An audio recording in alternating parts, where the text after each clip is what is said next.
All right.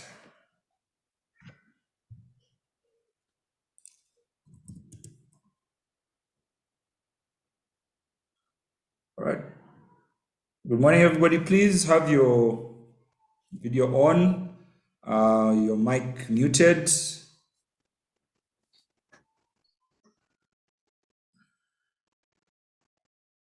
or you can have a picture for your process.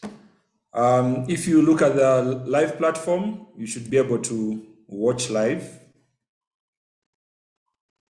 So I can tell people, yeah. Good morning, everybody. Please have your video on, your mic muted.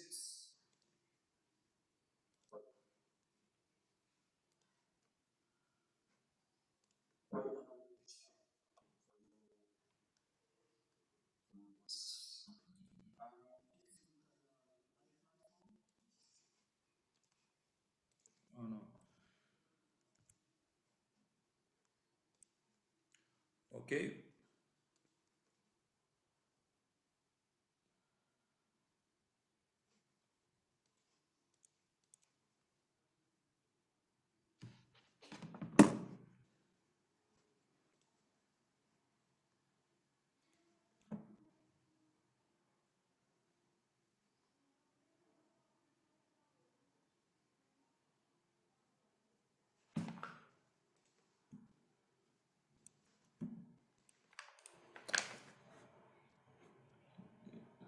All right, we have our judges. We can just, my name is Abid, part of the national organizers for Entrepreneurship World Cup Uganda from Innovent Consult. Our judges today, I'm going to introduce them shortly. Kevin, would you like to go first? Yes, good morning, everyone. My name is Kevin Asinde. I'm from a Marine Financial Group. I'm glad to be here. George?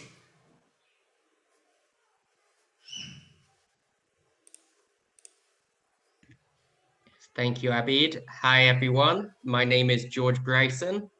I am advisory lead for Challenges Uganda, part of the Challenges Group. Looking forward to today's event.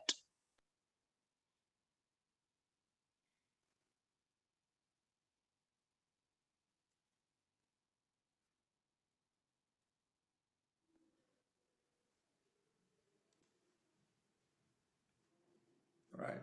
Thank you, George. Margaret?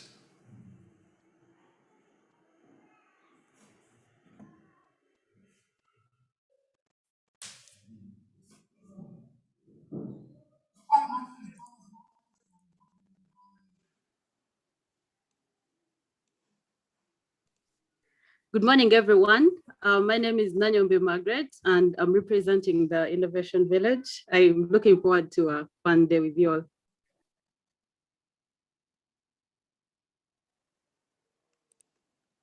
All right. Thank you very much. Those are judges for the day. Each venture is going to have 7 minutes to present, and then we shall have 8 minutes of questions follow up thereafter. Please remember to go to the platform to have people to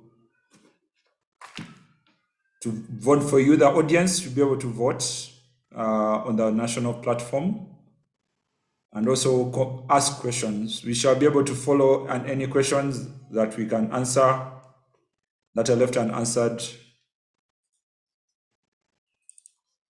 using the platform. For now, let's start actually with a message from, a welcome message from the EWC president.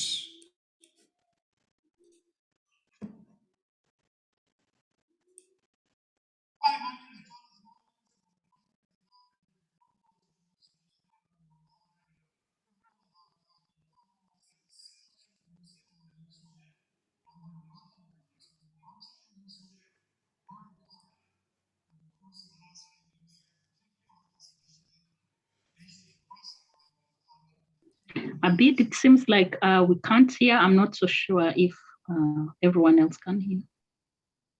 No, same here.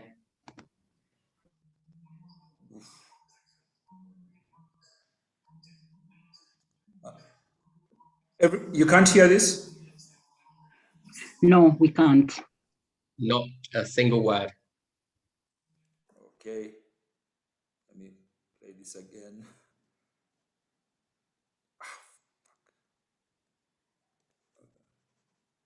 I hope that.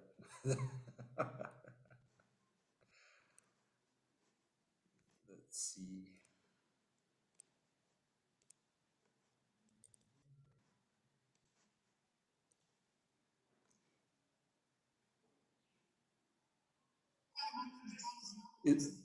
Can you hear now? No.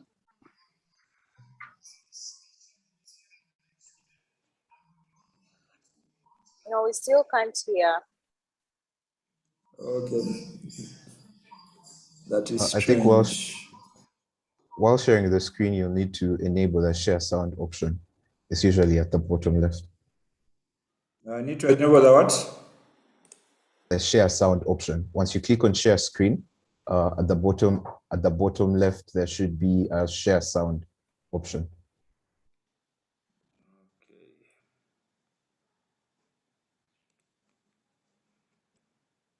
Okay. Hi, my name is Jonathan Oltmans. I'm the president and the founder of the Global Entrepreneurship Network. And on behalf of all of our global partners, especially the MISC Foundation, I want to welcome you to the Entrepreneurship World Cup. Over the course of the last 3 years since we kicked off this initiative in nations across the world, we've helped more than 300,000 startups to test their ideas. Yes, they've competed for prizes. They've competed for the opportunity to get support, but in the end, all of them have got access to training, to perks, and to the networks of their peers that we hope will help them succeed if they didn't this time around. But this time around, yes, they're competing for $1 million in prizes and many millions of dollars in perks and other kinds of benefits, not to mention the training and the mentorship and the ongoing support that comes with being a part of the EWC community. We are very, very proud this year that the finals will be in November. They'll be back on back with the Global Entrepreneurship Congress, which is Gen's annual large gathering of the year of all 200 countries that we operate, that we're bringing together the leaders of those ecosystems with their startups and their investors to really take a close look alongside their governments at what the future has in store for us in this post-pandemic environment. Right now, we're seeing the roaring back of our economies, and it's time for us to take a careful and thoughtful look about where are the tailwinds, yes, but where are the opportunities for us to build back better in this post-pandemic global environment. So we'll be having that Congress, whether you win and get into the EWC 100 and make it to the EWC final stage, it doesn't matter. You're all welcome to join the Global Entrepreneurship Congress in Riyadh in November. If indeed you're ready to get back to live face-to-face community building and relationship building, we would love to have you. More information can be made available at gec.co. But for today, we're focused on the Entrepreneurship World Cup. Welcome. We look forward to meeting all of the startups participating and look forward to seeing some of them indeed at the global gathering that takes place in November. So good luck and thank you.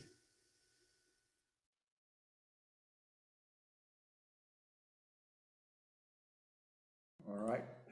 That was a message from our sponsor. Thank you, Collins, for that. The finals will be happening in November, as been mentioned, and all the finalists will be receiving training. So now we're ready to start off. Quera Safaris, are you ready to begin?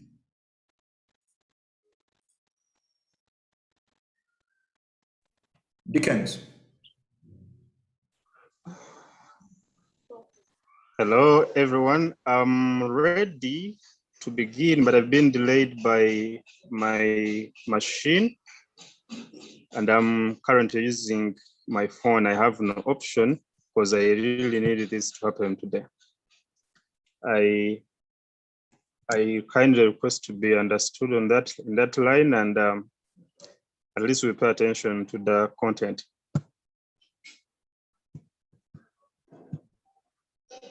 Is it okay? Yes, that is fine. You may start. Your time has begun. 7 minutes. Okay, thank you very much, everyone. I'm Dickens Mutegeki, the Chief Executive Officer, Quora Safaris Africa. We trade as Q Safaris Africa. And here is my presentation to the Entrepreneurship World Cup 2021 National Finals. Uganda is a tourism destination blessed by nature and a home to over half of the world's population of the mountain gorillas. It's an endangered species. So over 140 million, over 1.4 million, I beg your pardon, over 1.4 million tourists annually visit Uganda, and they'll be looking for tour operators and guides to plan for them trips all around Uganda in different destinations.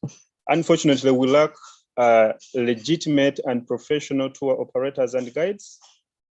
So at the hotel I used to work, we created a referral system which could assist or bridge a gap between the tour operators in the area and tourists.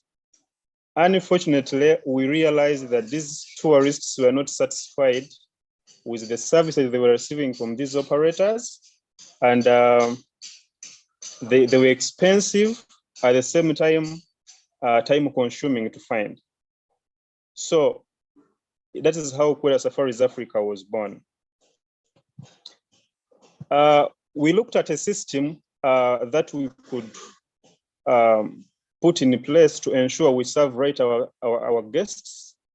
And we thought of an application, a mobile application, which we would call a digital trip assistant called the Safari Express, that can assist or enhance communication between the operator, that is Q Safaris Africa, and the tourists. Then it can also assist in automated bookings. When you book a trip via the Safari Express, it's automatically confirmed. You plan it individually, and it gives you a Safari sheet that you can fill in with every information you need, the type of hotels and the type of kind, everything.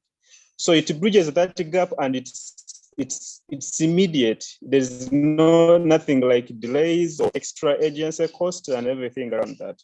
So that is our solution to the problem of unprofessional services, delays, and extra agency costs, the unsatisfaction of a customer in tourism. Our market opportunity, our target market audience is 1.4 million, and our average price per trip for one person or per person is $300 US. So 1.4 million by $300 US, that is 420 million US dollars target market.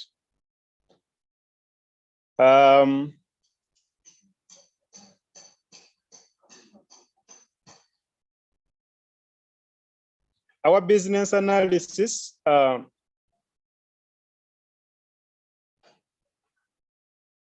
strength is the mobile application. Since the old age people have been using travel agents and all threads of emails, because to book, to conquer with a client, as far as mails are concerned, you might find yourself having over 200 threads. But this time around, we are looking at a system that is immediate. So that is our strength as Q Safaris Africa for the application we are putting in place, that to be immediate and instant. Then our weakness should have been a lack of funding, but then we are curbing this by spreading our wings to different funders and also investors, we're putting a clear ground for investors to put in their money because the idea is really feasible. The opportunity we have is that Uganda's economy is the backbone of the Uganda's economy is tourism. So the government policies are really favorable for us. And also, the threat could be the poor public relations, but this is also curbed in a way that our mobile application will enhance communication and public relations or guest relations to our guests, which will support our operations and everything we'll be looking at doing. And also it will bring about profitability of the business. My team, I am Mutegeki Dickens, the Chief Executive Officer, Kora Safaris Africa. I hold a diploma in international tourism, and I have vast experience in the hospitality industry for the last 5 years. I'm having Quera Faith on the team. Quera Faith is the manager operations. Wow, is the manager operations, and he holds a bachelor's degree from Makerere University, a bachelor's degree in business administration. I also have Agatha, who holds a bachelor's degree in finance and accounting, and heads our finance, and many more people. We're working with a team of around 40 people whom we've outsourced, and also both on permanent and temporary basis. Thank you, Dickens. That is time. Judges, any questions, queries?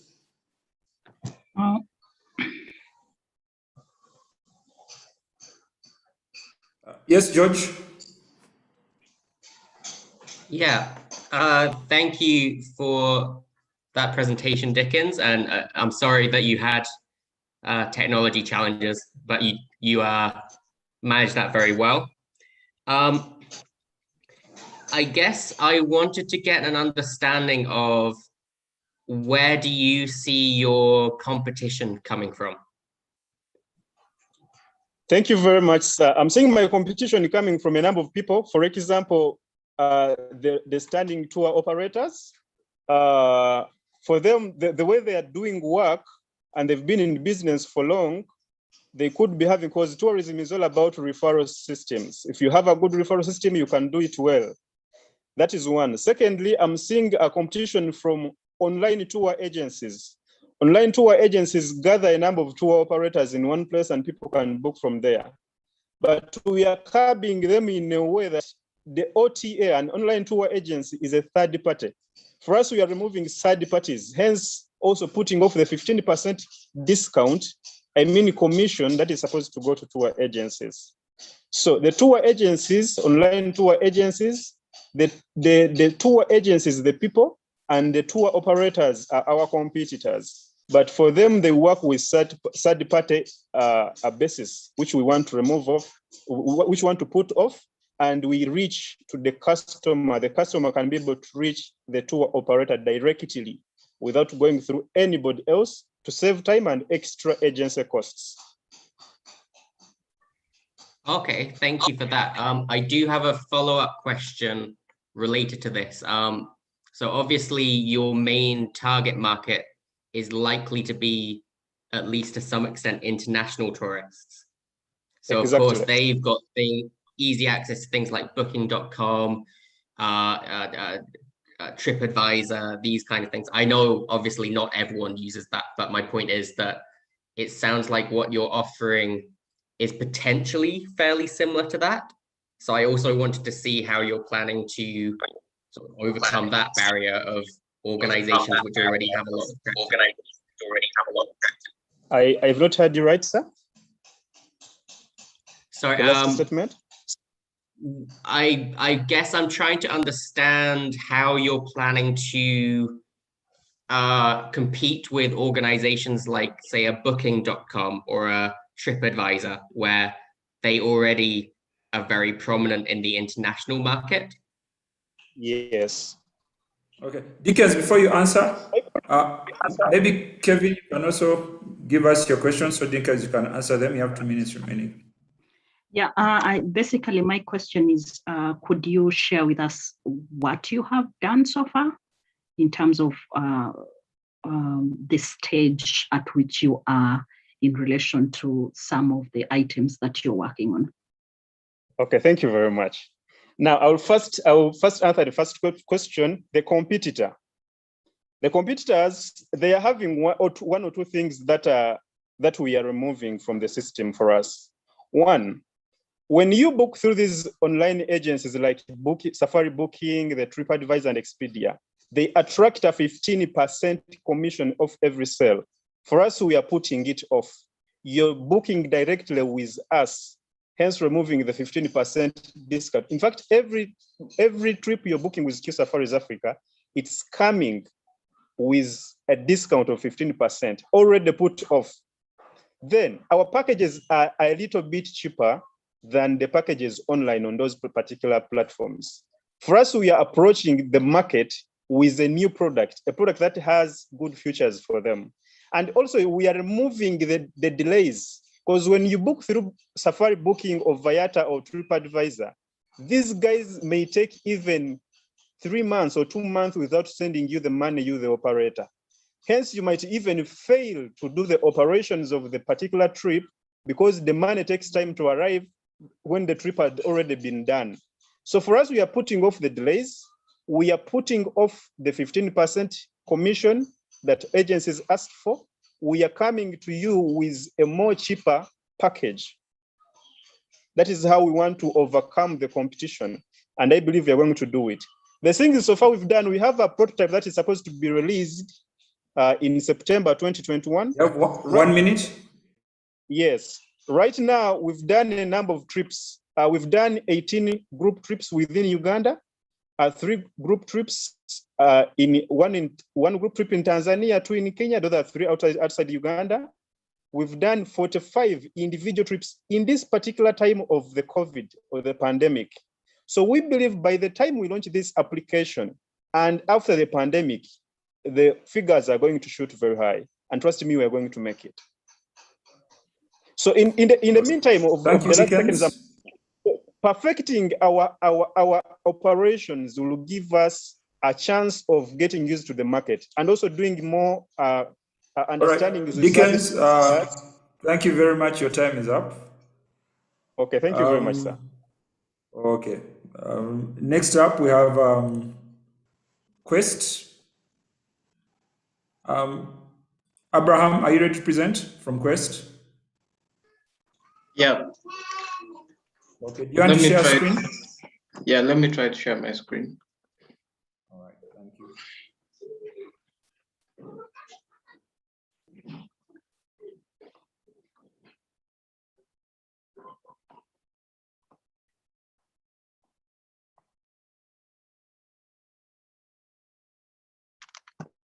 Can you see my screen? Yes, we can. You may go ahead. Your minutes begin now.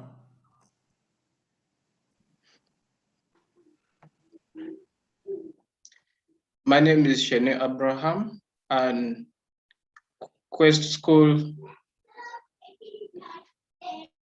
is a nonprofit that is pushing for a reform in education and accessibility. By 2050, Africa's population will double. Africa will have the youngest population in the world. And this will stress the infrastructure, the education sector, and the health systems. Our focus is on the education. Our current education system is totally disconnected from the real world. We still learn from schools where we have to sit in large lecture halls, listening to one person. And according to a report by McKinsey, over 91% of employers do agree that the graduates are not well prepared for the workplace. That's why at Quest we believe that purpose comes from within, and education should serve a purpose. And this purpose should transcend beyond the boundaries of your country. We're offering a semester-long pre-collect program for unconventional thinkers aged between 16 to 22 across the globe. And the core components of the program are, we have place-based assignments, and students get to apply what they learn in real life situations. And our program is entirely virtual, it is online, and students do engage in capstone projects to immerse into a life of the work. And the e-learning market is huge. It's estimated at a value of $905 million in Africa alone. Whereas our young target demographic represents 122 million, we hope to capture 10% of this. And our customers are basically aged between 16 to 20 years. They come from various socio-economic status ranging from lower to middle class. And majorly their pain is lack of access to guidance and resources. And they are fed up with this current system of learning. Their desire is to impact the world. So how we teach, we deliver our course content via the current existing software platforms, for example, Zoom, but we hope to build our own platform as time comes. And the learning is backed up by research from decades of research from behavioral science and the science of active learning. Even if our programs are online, we offer community-based learning, whereby we hope to establish hubs. For example, in Kampala, we're in the process of trying to establish a hub, and these hubs will be circulated across the globe. So our philosophy dates back in the Middle Ages, whereby education programs were meant to prepare young people into the world of work and active participation in their societies. And they were supposed to learn the three basic concepts of grammar, logic, and rhetoric before going into specializations. And this is reflected in our core competencies of what a 21st century student should look like. For example, we have 4 modules that are compulsory, and these are offered during the 1-month foundation. And the other electives are optional, and students do choose a track of their own passion and interest. For example, one of model logic deals with learning the basic concepts of critical thinking and computational thinking. A 21st century learner should be able to at least learn the impact of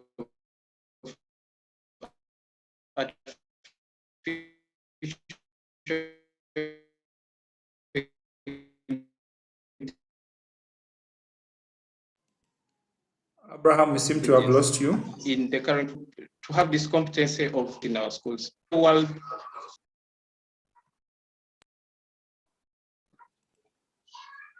Abraham, we have 1 minute to go.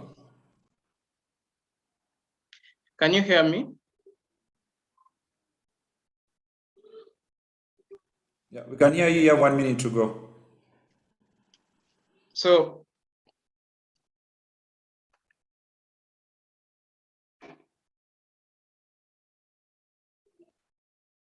So currently, our revenue model is based on tuition fee that is paid by the students, and we hope to make investment in projects that are done by the students. And there is also a sponsor a child program that will help those that can't afford our programs. So currently we have received 5,000 grant fundings from the Shawn Mendes Foundation, and we have opened up partnerships with other organizations, for example, the Global Change Makers, and we have received 500 applicants from our landing page. On our team, Abraham, your time is up. Thank you.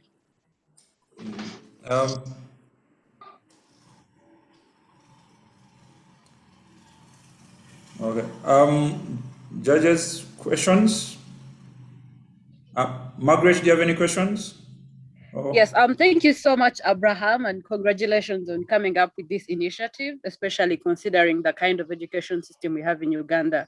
I was just wondering if you have been able to serve any semesters since you started out, and if yes, how many students have you been able to reach with your platform? Thank you. So currently we are still at the ideation phase, and we have not yet come up with a curriculum, and yet we have not yet tried to, but we're engaging students, mostly high school graduates. Those are in their Form 6 vacation, and we're engaging them. We have WhatsApp groups for them. So basically we have not yet tried to offer any kind of service to these students.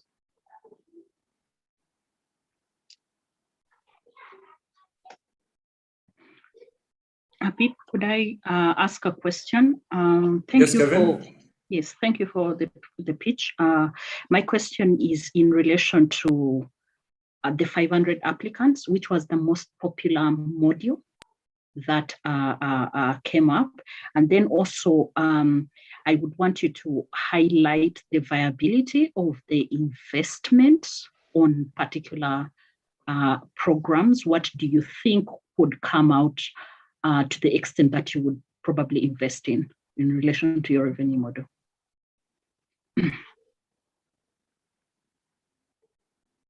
So one reason that this program is crucial is we are betting on the student, that this student is going to be able to create change. This student is empowered with powerful cognitive skills that are required to survive even after Form 6. You know, here someone is unemployed, someone can't offer any kind of service or can't be offered a formal job after completing Form 6. I think that's so sad. And one thing sorry to interrupt you. Could you answer the first question of the 500? What is the most popular module? So basically, we try to share the most popular module that people are interested in is the foundation concepts that we are offering. The foundation module, because during our first month of the program, we offer this foundation course that is compulsory before people go into their respective tracks of interest. So this foundation course entails formal Abraham, yes. Abraham, your time is also about to run out for questions. There's one more from George. Kevin, was your question answered? I think George can go ahead. Yes, thanks, Kevin. My question was quickly about the partnerships that you have in place and what those partnerships are offering you. So basically, the partnerships I talked about are Queen's University. It is located in Canada, and they are offering mentorship support.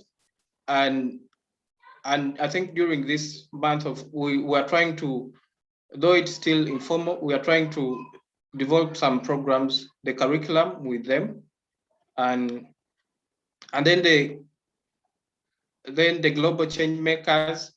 I enrolled in a project management course with them, and they are the people that are supposed to handle the 5,000 grant that we received from the Shawn Mendes Foundation. Hope that answers the question. Cool. Yeah. Thank you. All right. Thank you, Abraham. I think we have 1 more minute just for a short question. Yeah, basically, one thing that I would like to maybe showcase is the future of AI and how basically we can leverage the recent advancements in technology in providing. There's a promise that technology can offer to offering access to education to almost everyone in the world. And the importance of why we stand is we want to use technology to advance, to make education accessible to almost each and everyone. This is a virtual human that has been created from the IV's lab. And to me, this is great. This is powerful for Africa, and because we are still fighting for access, and everything else can wait until we educate our masses. And basically, have a look at this video.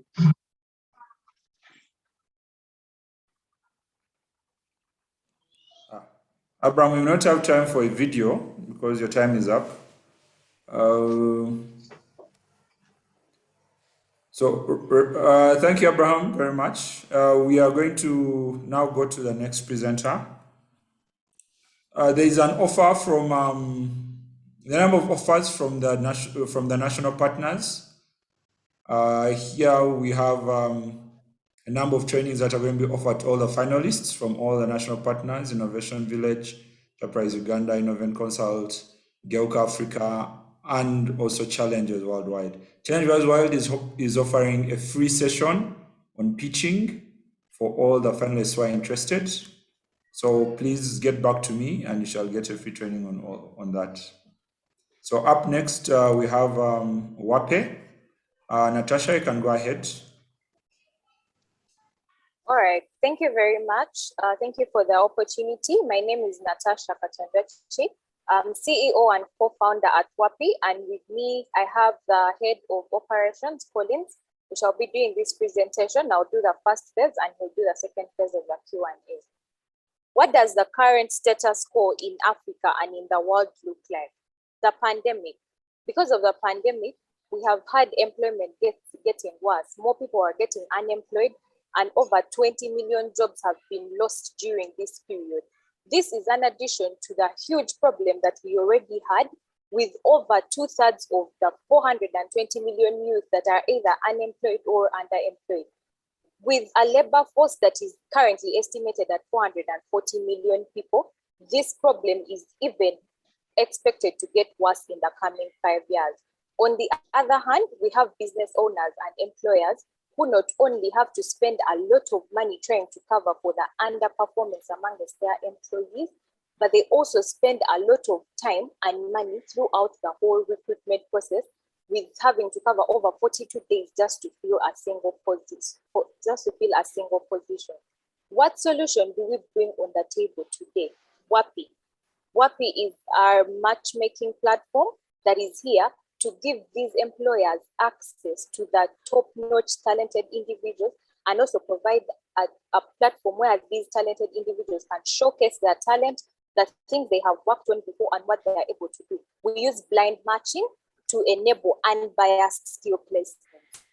So the employers then have access to a talent marketplace where they can access a variety of individuals talented in all sorts of skills that the business owners can use as their advantages to their business challenges. What else do we give the employers? We enable them a platform that provides them AI optimization for efficient placements, and also tools to manage and scale their teams. So how do we do this then? We bring on a platform that is entirely AI supported, built automatically to match these employers to the skilled individuals and also give the skilled individuals a space where they can be able to showcase their skills, the things they have worked on, and therefore exposed to earning opportunities just at the comfort of their device. Where are we right now? Right now, within the past 10 months of 2020, we had a completely manual placement process, and we were able to get 412 job seekers, 14 employers, and over 2,400 website visits with the manual platform that we had. We have been, however, working on revamping the platform to have it AI-oriented and fully automated, and this is the traction we have been able to gather in a period of a month. We have 85 plus registered users, 30 employers, over 55 job seekers, and 1,300 website visits in a period of a month. There are certain team players in the market out here that are innovating towards the same problem, like you can see a list of them here. However, we have reasons as to why we stand out and are different from these. One of them is blind matching. Our blind matching algorithm does away with all the natural and non-natural biases that come within the process of recruiting.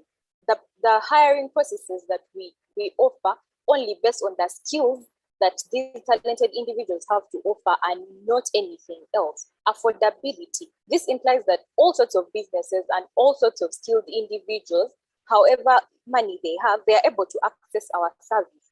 And our origin of market being Uganda, because there is a huge untapped potential in this country, this gives us even a higher chance.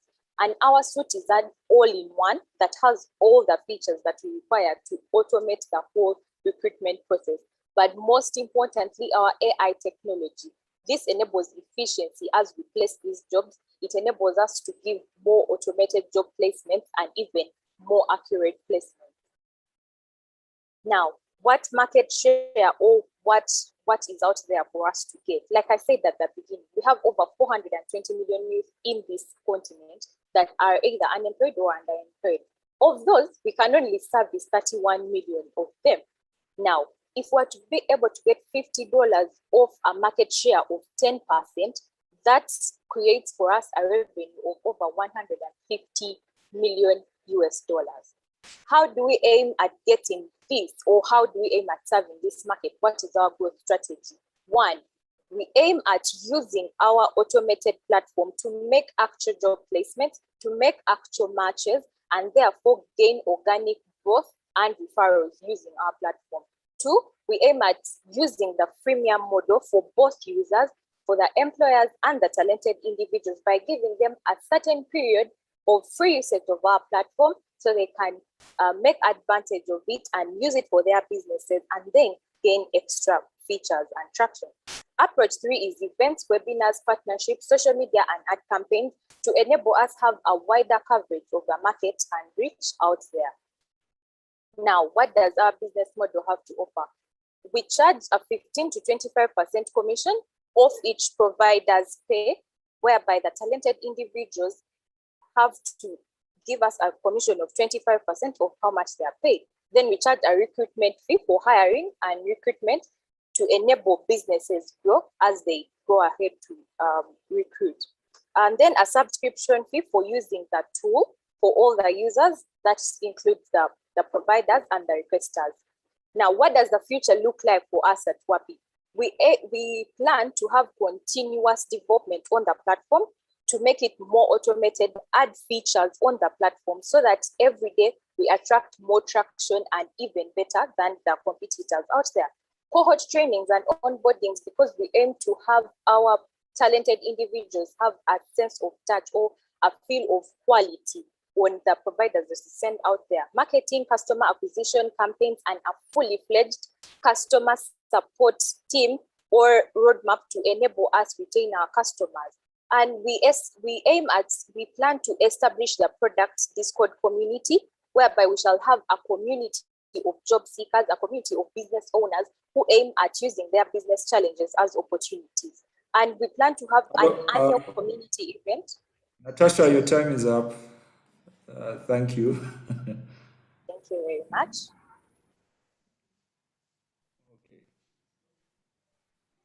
Judges, any questions? Yes, Kevin? Yes, I think my question to you is, yes, this is AI enabled and you are trying to match without the human aspect. And yet HR is really a human function. So my question is, how do you reconcile with the fact that maybe, yes, the person is talented, but because you see their nose wrong, you actually do not want to interact with them?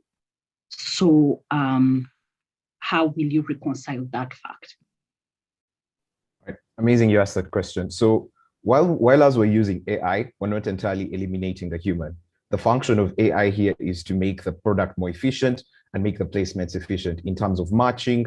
How fast are we able to get you a match within the period that you've asked for, right? Will it take us 42 days or will it take us a split second to give you that match? So that's basically the AI functionality in regards to giving you suggestions for matching and in regards to just making sure that the data we have is able to support you in making the best decisions. Now, the second question of how do we then prevent that situation whereby I won't hire this person because their nose is wrong. So like Tasha mentioned, we're using blind matching, which is an amazing thing. And we love this because most employers or certain recruitment processes have unconceived biases that happen without you knowing it. So through our blind matching, the only information you have in regards to this individual is necessary information like their skill set, their previous experiences, what projects have they worked on. You do not have any personally identifiable information like their picture, name, gender, or sex up until when you hire the individual. So that way we remove all these biases that might come from such attribution, and we also make hiring efficient because we're just looking at the important data points. 5, eh? Okay. Yes, I do Yes, have George? a follow-up. George, I think Oh, I'll sorry, go ahead okay. and I come back when, because so basically that is just people sending me their CV, because people send me their CV, most of them don't put pictures. Some of them do not say whether they are female or male. So my question there is, have you really solved the problem? Okay. Yes. Collins, before you answer, we can ask, George has a question, you can mention that, also then Margaret also mentions a question, and you answer all at once.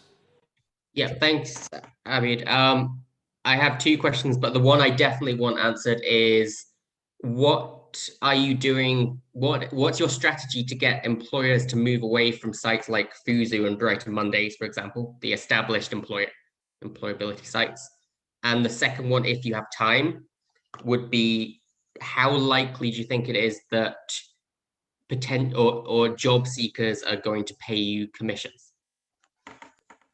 Right. Thank you very Margaret, much. your question? Yes. One actually is directly related to what Joe just asked. Like, how do you know who has been hired, and how are you able to establish that they're going to give you the commission because they got the job through the platform? And then secondly is, what makes you different from what's already there? Because I saw a freelancers union, but how are you different from them? Because it's the same routine. So ideally, how do you track linkages to jobs to get the commission? And how are you different? And if you have time, what would you use with the money in case you won the competition? That's all. Right. Sure thing. Thanks a bunch for the amazing question. So I'll start with Amarin's question. So the question is, are we really solving the problem, right? One, the problem we're solving is really the biases that prevent individuals from getting a job. A female failing to get a job just because she's a woman. A person failing to get a job just because they're from a separate tribe. So that's really what the blind matching is addressing, to remove the biases in the hiring process. But like we said, as soon as you hire the individual, you're able to then get this information about them. But we believe at the start or in the interview process, and this has been proven through research done by, there's a certain lady on LinkedIn who is a recruitment major. So she says that once you remove most of these biases in recruitment, they've seen hiring become better. And this has also been employed at Tesla through some of its hiring with its employees. So to the question that George asked, one, how the question of, sorry, George, if you could repeat your question, the first one, really, the one you wanted mostly answered. I was about getting customers over from Fuzu and Brighter Mondays. All right, awesome. So the thing with Fuzu and Brighter Monday is that what they do is they give you exposure to getting these users, and they just direct traffic to your maybe job post, right? But what WAPI does different from Fuzo and Brighter Monday is that we do not just send you traffic. We remove the process of you having to sort of review these individuals, because once you make a job post, you only get applications that match the certain skill set you're looking for. So the entire process of having to filter through candidates, sift through them is removed away. Second, the payment is entirely done via the platform, right? So in cases whereby employers are looking to not hire full-time individuals, and this is like going to be our major market, the entrepreneurs who are looking for people who are on standby or on-demand talent, we give them access to on-demand talent. And also on top of that, we give them access for full-time opportunities. So in this way, we're able to give them scale that Fuzo and Brighter Monday can't give, in a way that they're able to hire someone for a gig, logo designer, graphics designer, video editor, or anything like that. But they're also able to post full-time jobs and get automated suggestions within a matter of days, or as soon as they make the job post. And would be happy to show you that via the platform. So the major difference here is that instant efficiency and suggestions that are enabled for you as an employer, saving you time and preventing the 42 days that we talked about. Then the second question of how different are we from the other competitors? I believe I've sort of answered that within that statement. George, what was the second question? How are you going to ensure commissions? How are you going to ensure commissions? Awesome. So the way the system works, and again, this is why we moved to the old model, is that it's entirely automated. So everything happens within the platform. Users register on the platform, employers register on the platform, communication happens via the platform. So what we do is that payment is made from our platform by the employer, and then we hold that payment in trust for the employer until the work is completed by this individual. So when they complete the work, then that's when we make the payment and get off our commission. So throughout this entire process, again, this is entirely automated. Then to answer the question of Margaret around how do we sort of plan to get into the market, if that's right, or get the majority of the market share? Time. Okay, that was exactly at time. All right, sorry. I hope that answers. All right. Maybe at the end of it all, we shall ask the judges to get maybe one more question per venture that you really want answered, and then you can just do that. Next up is Imani Technologies. And also, please remember on the platform, please tell people to enter and ask any questions online. I'm seeing Neon Planet seems to be doing a lot of marketing there, and Adas. Imani, are you ready? Ivan? Ivan, you're on mute.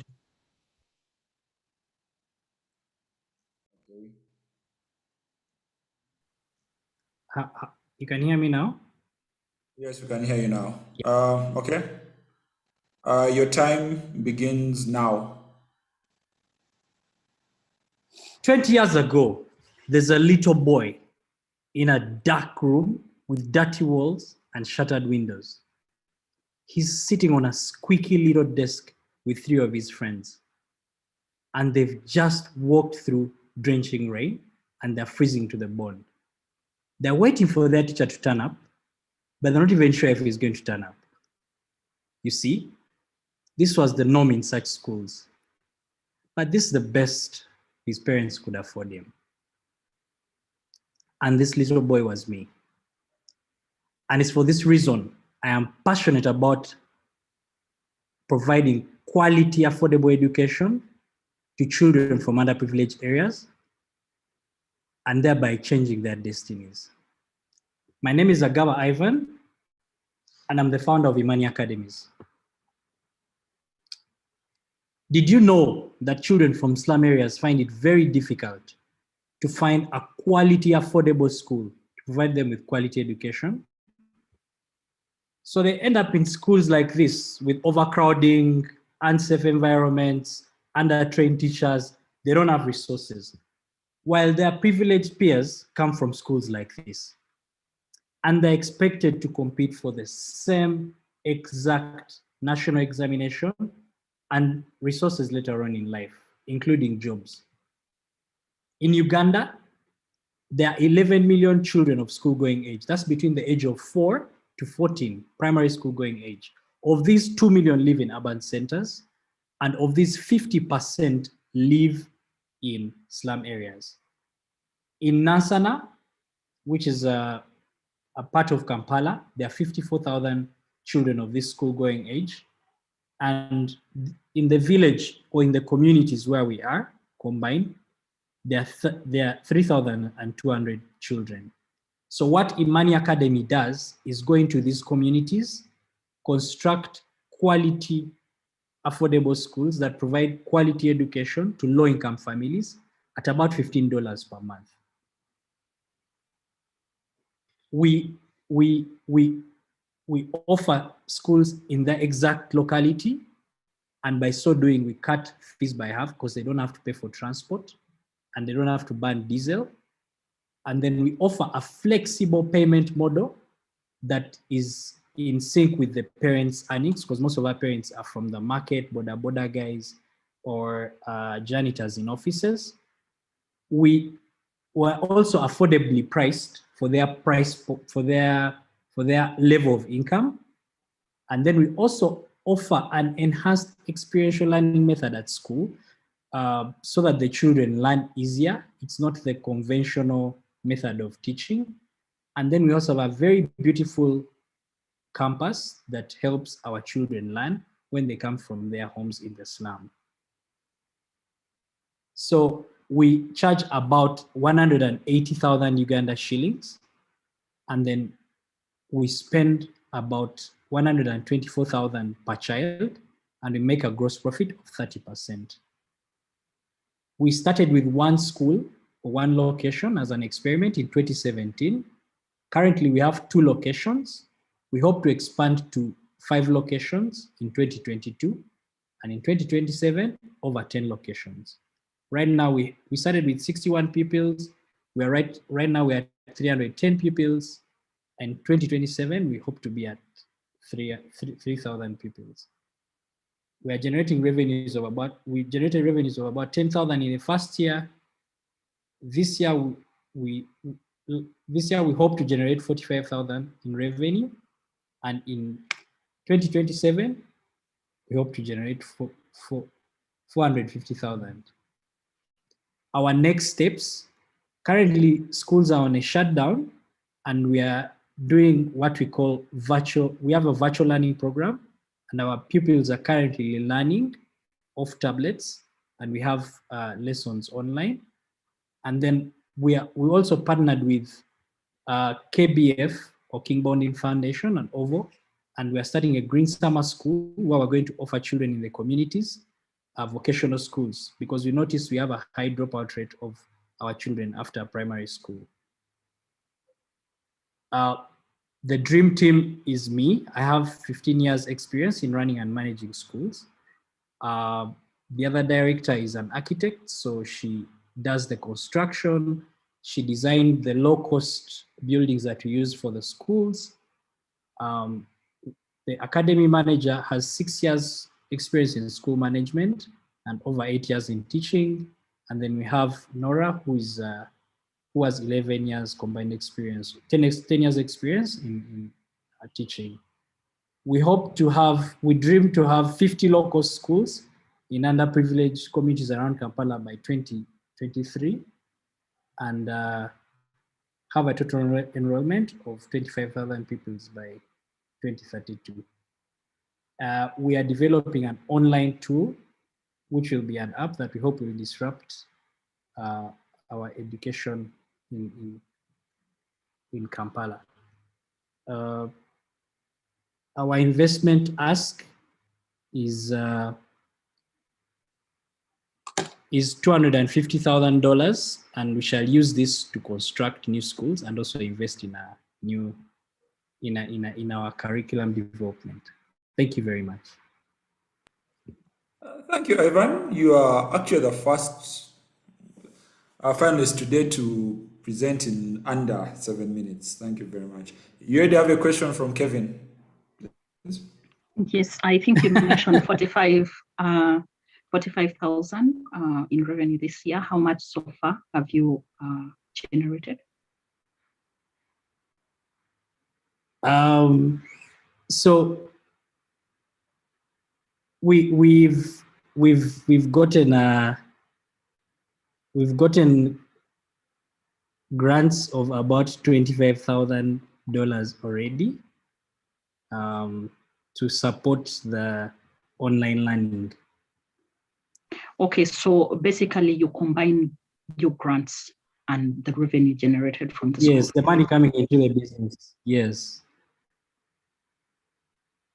Okay, so over the years, how many, that 10,000 from 2017 and the amount that it was in 2018, what was the ratio of grant to income generated? So in 2017, that was only income. When we started operating, we didn't get any grants. We started getting grants in 2020 when COVID came. Schools have been closed. So we started to source for money because most of our parents are bottom of the pyramid and cannot afford even sometimes a meal. So you cannot tell them to buy data or a tab. So what we did is we didn't want our children to stop learning. So we went out there and started sourcing for fundraising to acquire tabs so that we could provide education to them. Okay, But one more question, I think. The ratio, you meant the ratio? So yeah, so most of the income before that was actually real revenue. In 2020, Okay. Before we closed, we had 35,000 in actual sales. Nothing of it was grants. So the revenue of 100, I think 450,000 in 2027. What is the Yes. ratio of grant to actual revenue, According sales? to the according to the financial model, that is actual sales. None of that is grant money. So we know that by 2027 we will be self-sustaining and we'll be running from money from the sales. Okay, George, you can go ahead. Yeah, thanks, Kevin. In that case, actually, I have a different question that I was going to ask because of what Kevin's asked. So between 2022 and 2027, your revenue is increasing by 350,000, correct? Your number of pupils is increasing by Yes, only double, and some of that money is not going to be grants anymore. So I'm just trying to figure out how are you generating that extra revenue per student?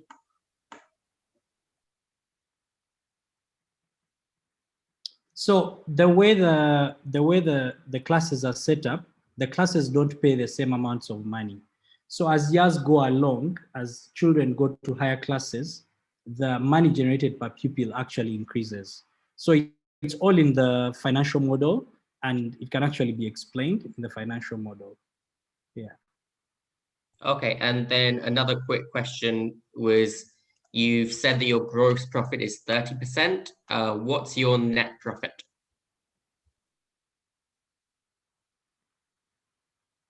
My net profit is about 12%.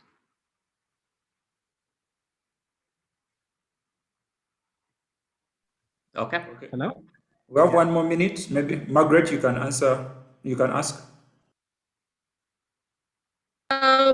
Yes, for me, I would just like just for you to clarify what the product offering is. Is it $15 for a school or per student when you're going to build or put up infrastructure, or is it now tablets to enable remote education because of the pandemic? I just need clarity on that. Thank you. So our model is to replicate ourselves and offer quality education to children in their community, so they don't have to travel long distances, so that they get it where they are. There are so many advantages that come with that, from cost to even like economies of scale. Anyway, so right now, because of the pandemic, we had to reinvent ourselves and go online, because we couldn't let our students stay at home without studying. So the core is not virtual or online. The core is actually a physical location, a school, a small quality school that's in a community that will leverage on economies of scale and technology. So what this means is when we get more than 5 locations, we will have super teachers who will upload very nice content and train teachers in each of those schools to deliver that content that will be uploaded. Evan, your time is up. Thank I you. hope I answered that question. Yes, I hope so. Margaret, were you answered? Did you give me more time? Because I finished before my time. No. Your time is up. Your time is up. Okay. Next up, we have hydroponics, Uganda. Hydroponics, are you ready?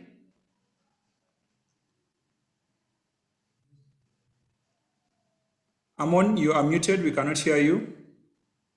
Please unmute yourself.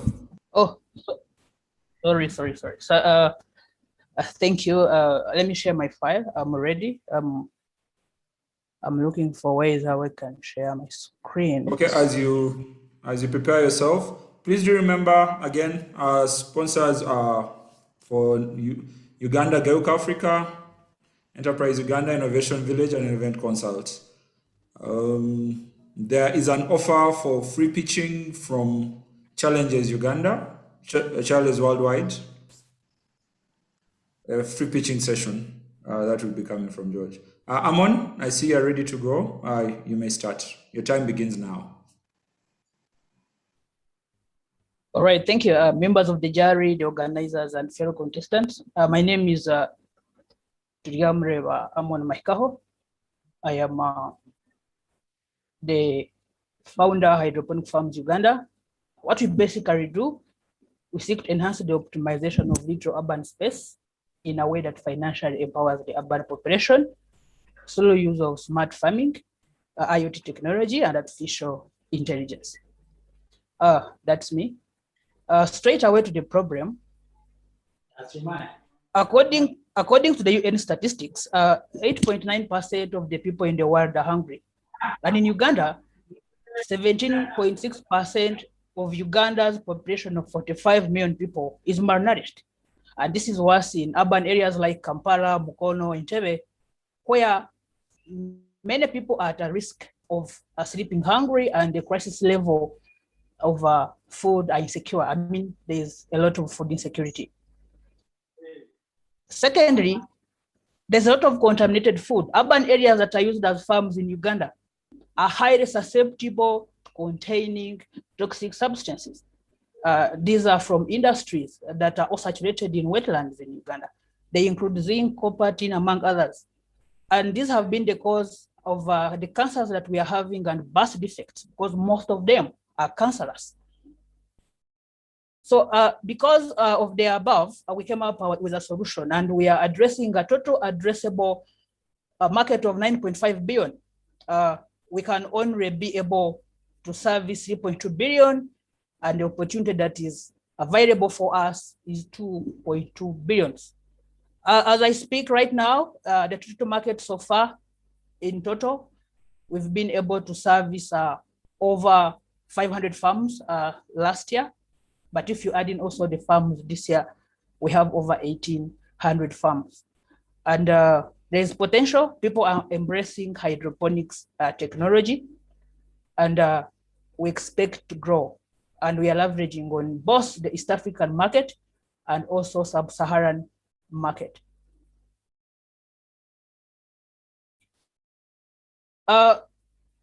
According to the global hydroponics market trends, we have a 17.9 and above expectation for 2026.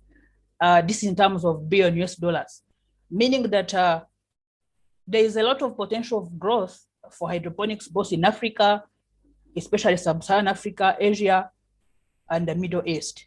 And that's where we want to tap into. We are not only going to be limited to Uganda and East Africa. This is our solution, a simple hydroponic system. But what makes us stand out? people can make the modular presence, I mean, the outside structure. For us, we go ahead, for example, in our version HSFU 800, it has 140 planters. You can grow whatever you want, just in your simple urban space. It can be indoors or outdoors. We go ahead to automate this farm in your backyard with a pump, sensors, and microcontrollers. We use the power of IoT, Internet of Things, through platforms that give us data from the different sensors to the clouds, then to our secure web applications, which we have on our website. A farmer can easily control his pump, can easily control his garden, can look at the temperature, the humidity, the nutrients, among others. So we have also gone ahead, if we are able to give our farmers the opportunity to grow food, they can't eat all the food. They'll need to sell some of it. And that's why we came up with a solution, which is an online marketplace. We have a secure marketplace whereby farmers are able to sell whatever they grow through us as the middlemen. And we get some benefits. We shall be looking at that in our revenue model. But this gives them the ability to avoid other middlemen and connect directly to the buyers that come onto our website. We also give them knowledge on how to grow their farming businesses and how to creatively sell and benefit. This is our secure web application. You can also ask the link from us and you access one of our demo farms. You can control our pumps, look at the pH, the temperature, among others. All these are done here from Uganda. It's not located anywhere. The clouds and the storage of data is what is outside Uganda. This is our revenue model. We are having a $10 one-time subscription fee. And this is for one-time farmers who come in for the first time and they are registering with us. Then we also have direct sales. In this case, we sell to different circles. We get also different farmer groups and target also the local market. And through them, we make direct sales of our farms. Then we also have a commission that is 10%. This is from every item that is sold on our market platform. And then we also, at the same time, apart from selling our farms, we sell also our nutrients, which we manufacture from here. We also sell our software, which is installed on the phone and also in the computers for the farmers that want to use them. You may not be having our farms, but you can use our software to manage your greenhouse. We also allow that.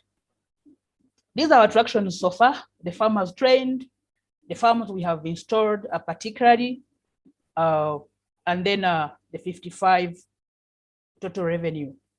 We anticipate due to the lockdown for this year, we had higher expectations, but still we believe that there will be more productivity this year than the rest of the than last year, and then we'll be able to perform well. This is the competition. We have Women's Smiles, Homestead Farms, Agrorima, and other mushrooming competitors. There are so many. Once they sell products, they want to do a similar thing. But we are better than them. We are technologically equipped, accessible, affordable, and we know what we do. Our next steps. We still have some work to do. We want to add an auto-dosing computer, meaning a client will not be able to add nutrients manually. They will be added automatically by the system. We are looking at scaling and to be able to raise, for example, 20K in sales per month, and also have another 50K sales per month in the next 3 years, with the ability to have a market fit and a customer acquisition fit. Amon, your time is up. Oh, thank you. Okay. Now we shall open up for questions. Margaret, do you have any? Yes, thank you so much for the presentation. It's amazing to see how you can incorporate Internet of Things into agriculture. My question is, would have been on how are you planning to scale? Because I know food is one of the biggest needs around the world, not only in Uganda. I know you're probably doing so well in the Ugandan market. I just wanted to get a picture into how do you plan to scale this outside Uganda? Thank you so much. We've been able to do some partnerships in UAE with Agroclimata, and we are in talks to see how we can be able to scale outside into UAE with our product. Outside Africa, or maybe outside Uganda, we are also leveraging on countries that are in need of our systems. We have had some different partnerships through. Of recent, there was the Hub IoT Innovation 2021, supported by EU, and this has connected us to many more partners that are interested in using our technology. That is in Zambia. We have had requests from South Africa and Angola, and if these ones materialize, we'll be able to do the scaling. But also, we want to first make sure that there is enough of satisfaction locally, and we have achieved the local market goal. We have served our target group. Then we can look at the outside part. Thank you so much. Kevin? Yes, I think maybe you'll educate me. Is this your technology? Is it you bringing a technology from outside Uganda to Uganda and spreading it across the world? Could you educate me a bit on that? Thank you. IoT has always been there. I mean, I'm not the inventor of IoT, Internet of Things. What do we use in IoT? We use sensors. These sensors are not manufactured in Uganda. We get them from Asia, China, India. Then we bring them here. They include, like, for example, the water temperature sensor, the level sensor, humidity sensor, among others. And then we also use what we call micro controllers. We use some boards. We also don't manufacture them. So whatever we do the assembling, and then we are able to control our farms from here. I don't want to lie to you that we manufacture the sensors, the microcontrollers, but what we use is our knowledge to make sure that this works and is different from what has been done before. And it's picking up, and we are ready to scale if we are given an opportunity. Thank you. I don't know, George, do you have a question, or I have another one that as a follow on? Yeah, I would be interested to hear a bit more about your team and what kind of experience you have in your team. Thank you, George. My name is Abuntu Yamreva. I have an MBA, and my first degree is in humanities, but I got more hydroponics training in Sweden. My story is quite a long one, and I cannot be able to expand the whole of it. Our CEO is Shaben Nushiata. She's the co-founder of Hydroponic Farms. She is a senior agronomist with more than 7 years experience. Research training officer, has more than 3 years of experience. We have agricultural engineer, Rogers Ojok, who is also on our website. He's a specialist in connected objects, and he develops innovative services that help our farmers to receive, control, and manage their farms. We have Sam Control, who is our hydroponic software developer responsible for data processing, data storage, and data preparation on dashboard development. He is a graduate and with so many other certifications. And we have lastly, Jonan Bake, who is a CPA holder, Bachelor of Commerce from Makerere University, and is in business development. Thank you so much. Thank you. Back to you, Kevin. Yeah, I think you actually asked the question, and I wanted to maybe just understand the role of the business development function. So could you explain what it does in relation to both? Is it business development in relation to customer acquisition, or is it business development in terms of development of partnerships, etc.? Thank you so much. So Joanne Baker is responsible for helping grow businesses by finding new opportunities, researching leads, establishing relationships with potential clients, and arranging appointments for different sales executives. Because we have some different district agents that are located in the 5 districts where we have at least installed our farms. Thank you so much. So how many salespeople do you have? We have 5 per district. They just work as a go between us and the clients. And okay, thank you. That is what we have so far, right? I have one more question. I just wanted to get a sense of what customer feedback you're getting. And is it identifying areas that you need to improve before you can scale? Thank you so much. If you look at our first, we started all the way from the slums in Chinawataka. And we became a lifesaver for many women whose burden was provide food for their family. And this was at a very low level whereby our passive hydroponics were being embraced by the slum population in informal settlements. It was from that we were able to develop it, reach at the level of IoT.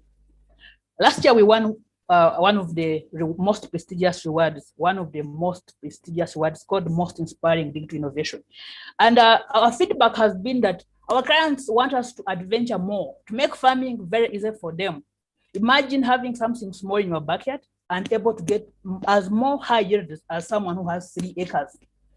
So the feedback is good, the response is good, but it has been difficult for people to believe that they can grow food without going into soil. So it was our responsibility to make them embrace the technology. And the response is positive. That is why you see there is some potential and we are growing. Thank you. Do we have a minute or the time is done? We can just have one short question. Okay. Okay, so one short question in terms of the 55,000 is all revenue, right? It does not include awards. No, it doesn't include awards. That's the total revenue. If you look at the first year when we started, we were able to have a total revenue of 34,200. Okay. Your time is up, so maybe. All right, thank you. Yeah, I think the question was, is it revenue or sales? So, okay. No, it's All right, revenue grants. Okay. Thank you very much.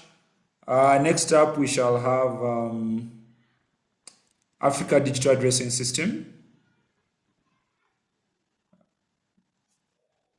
Martha, who is Adas?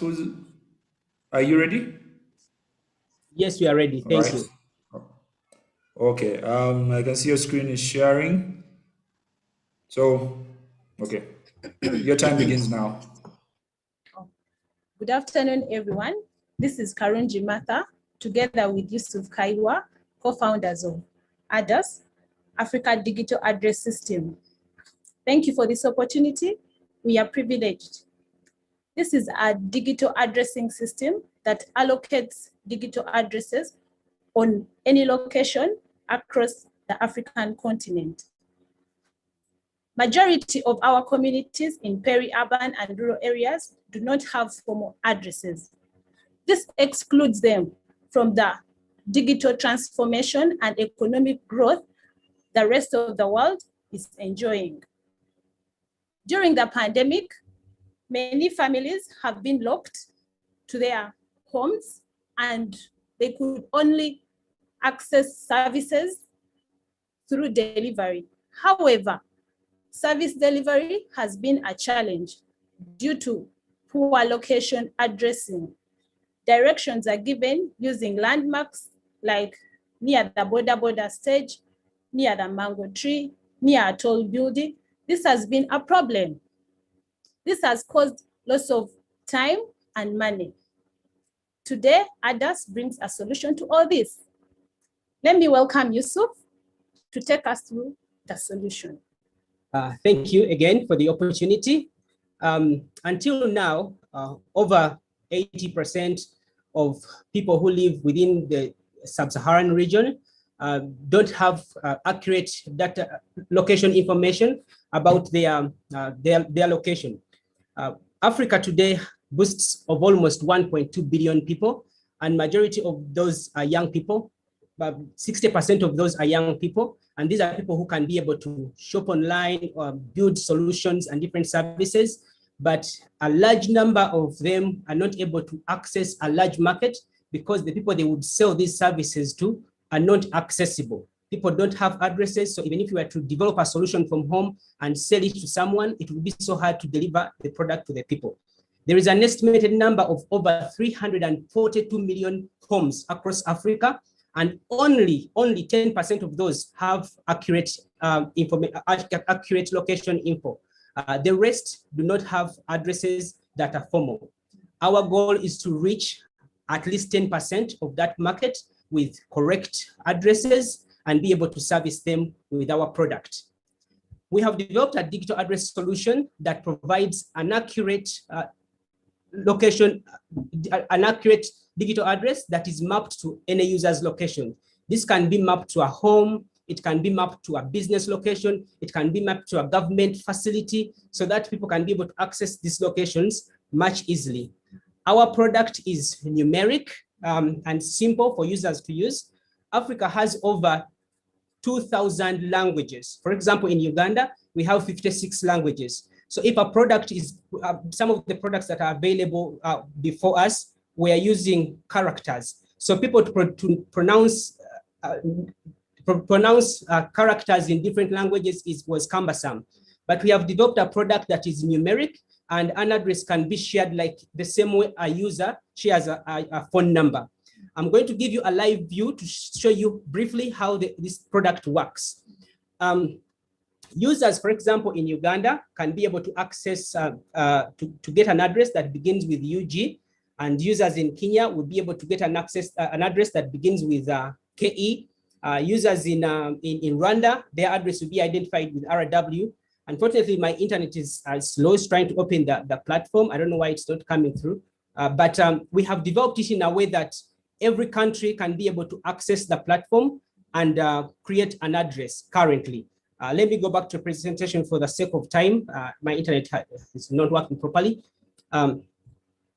This solution can be used in so many sectors. One of the prominent sectors is e-commerce. For example, currently, many people who have tried to bring e-commerce to Africa or even in Uganda have been finding the biggest breakpoint on locating their customers. We all understand that Amazon is a billion-dollar industry because it's able to sell products to customers. This is a solution we are bringing to Africa, and we believe that by providing credible addresses to people, they will be able to shop online, and this market segment will be available to people who provide services. We also believe that government can use this product to deliver services to people in a better way to its citizens. The logistics industry is set to boom. We believe that the next DHL or FedEx will be in Africa by utilizing the location data that's going to be accurate and available on the go. Currently, the health industry can benefit so much by being able to provide accurate data about, let's say, currently we are immunizing in Uganda. The government can be able to know how far the rollout of the immunization has worked, which areas have been immunized and which areas are not, by using accurate geographical data.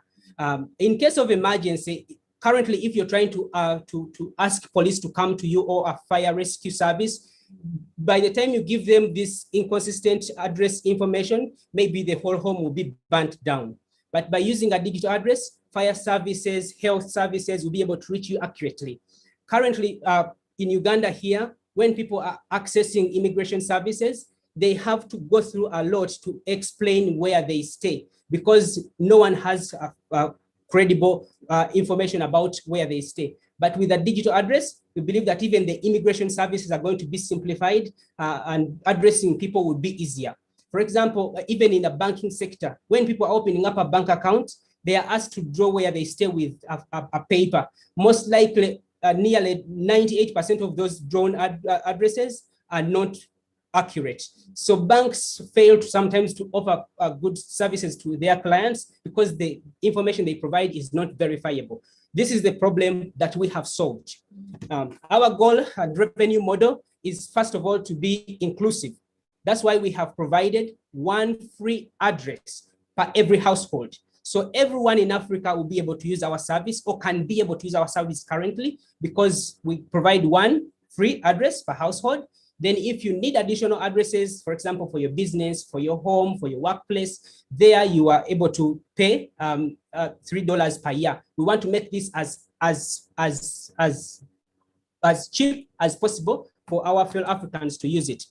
Our main goal to make this free is to be able to have many users, that people who provide services like banks, like delivery companies, can use our API and be able to get to your verify time, these addresses. Your time is up.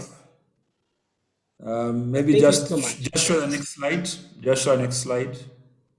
Yes, our competitive advantage, as I've explained, Just show is the that, slides. Your time okay. is up. Sorry. Thank you. Okay, but just show the slides. Okay, that's all. Okay. There's a question from George.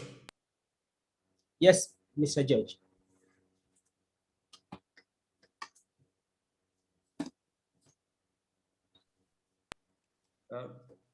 George, are you there? I seems to be having an internet issue. Kevin, Margaret?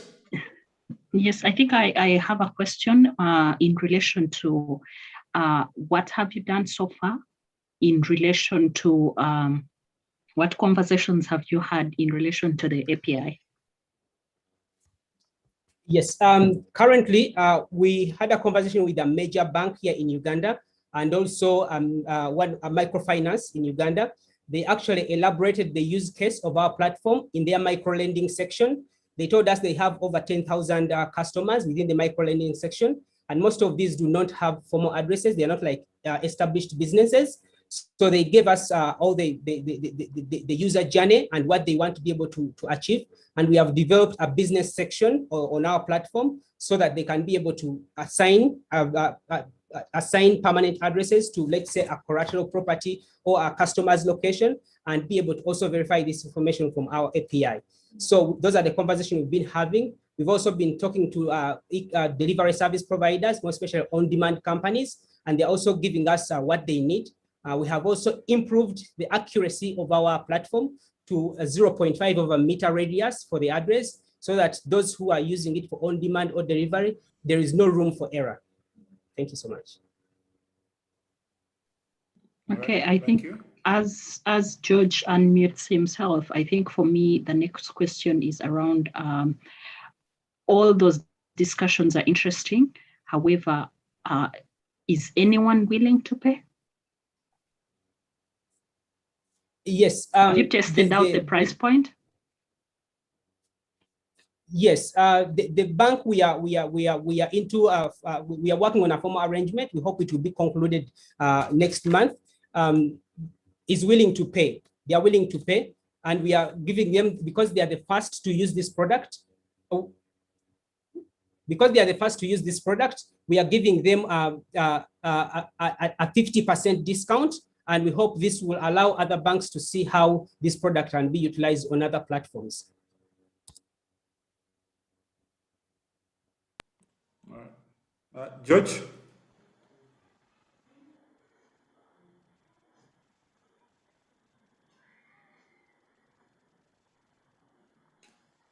Okay. Margaret? Yeah, for me, I would just maybe like to hear more about the competition. I have seen another platform called Addressia that's offering kind of the same service. Maybe if you could just speak more on how you're better than what's already on the market. Thank you. Yes, our main niche in this is being numeric. Addressia offers a similar service, but it's alphanumeric. You have to use characters or write your username or something like that. We know that majority of our people who are going to use this product who live up country or our mothers and within different languages cannot be able to pronounce certain words. So if I was to ask you over the phone to tell me what your address is, if you are explaining it when it's a word, most likely I'll get it wrong several times. But if you're relaying your address as a phone number, at least from all languages across Uganda, anyone can understand a number and be able to get that address accurately. The second thing is that our product, we have a free platform, and we have a local guide design that we have put to offer offline support for people up country. For Addressia to use it, you have to have a smartphone and you have to have internet.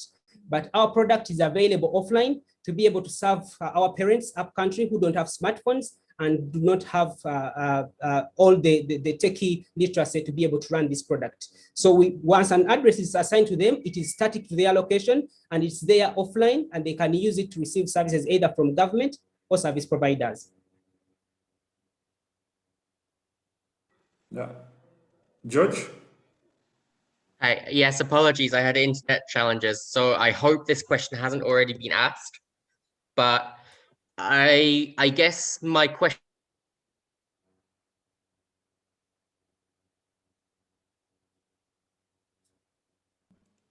George, you seem to have lost you again. Maybe you can type your question in chat. Please type your question in chat so that we can be able to get it. As we get George back, Margaret, Kevin, do you have any follow-up questions? We have 2 more minutes to go of questions.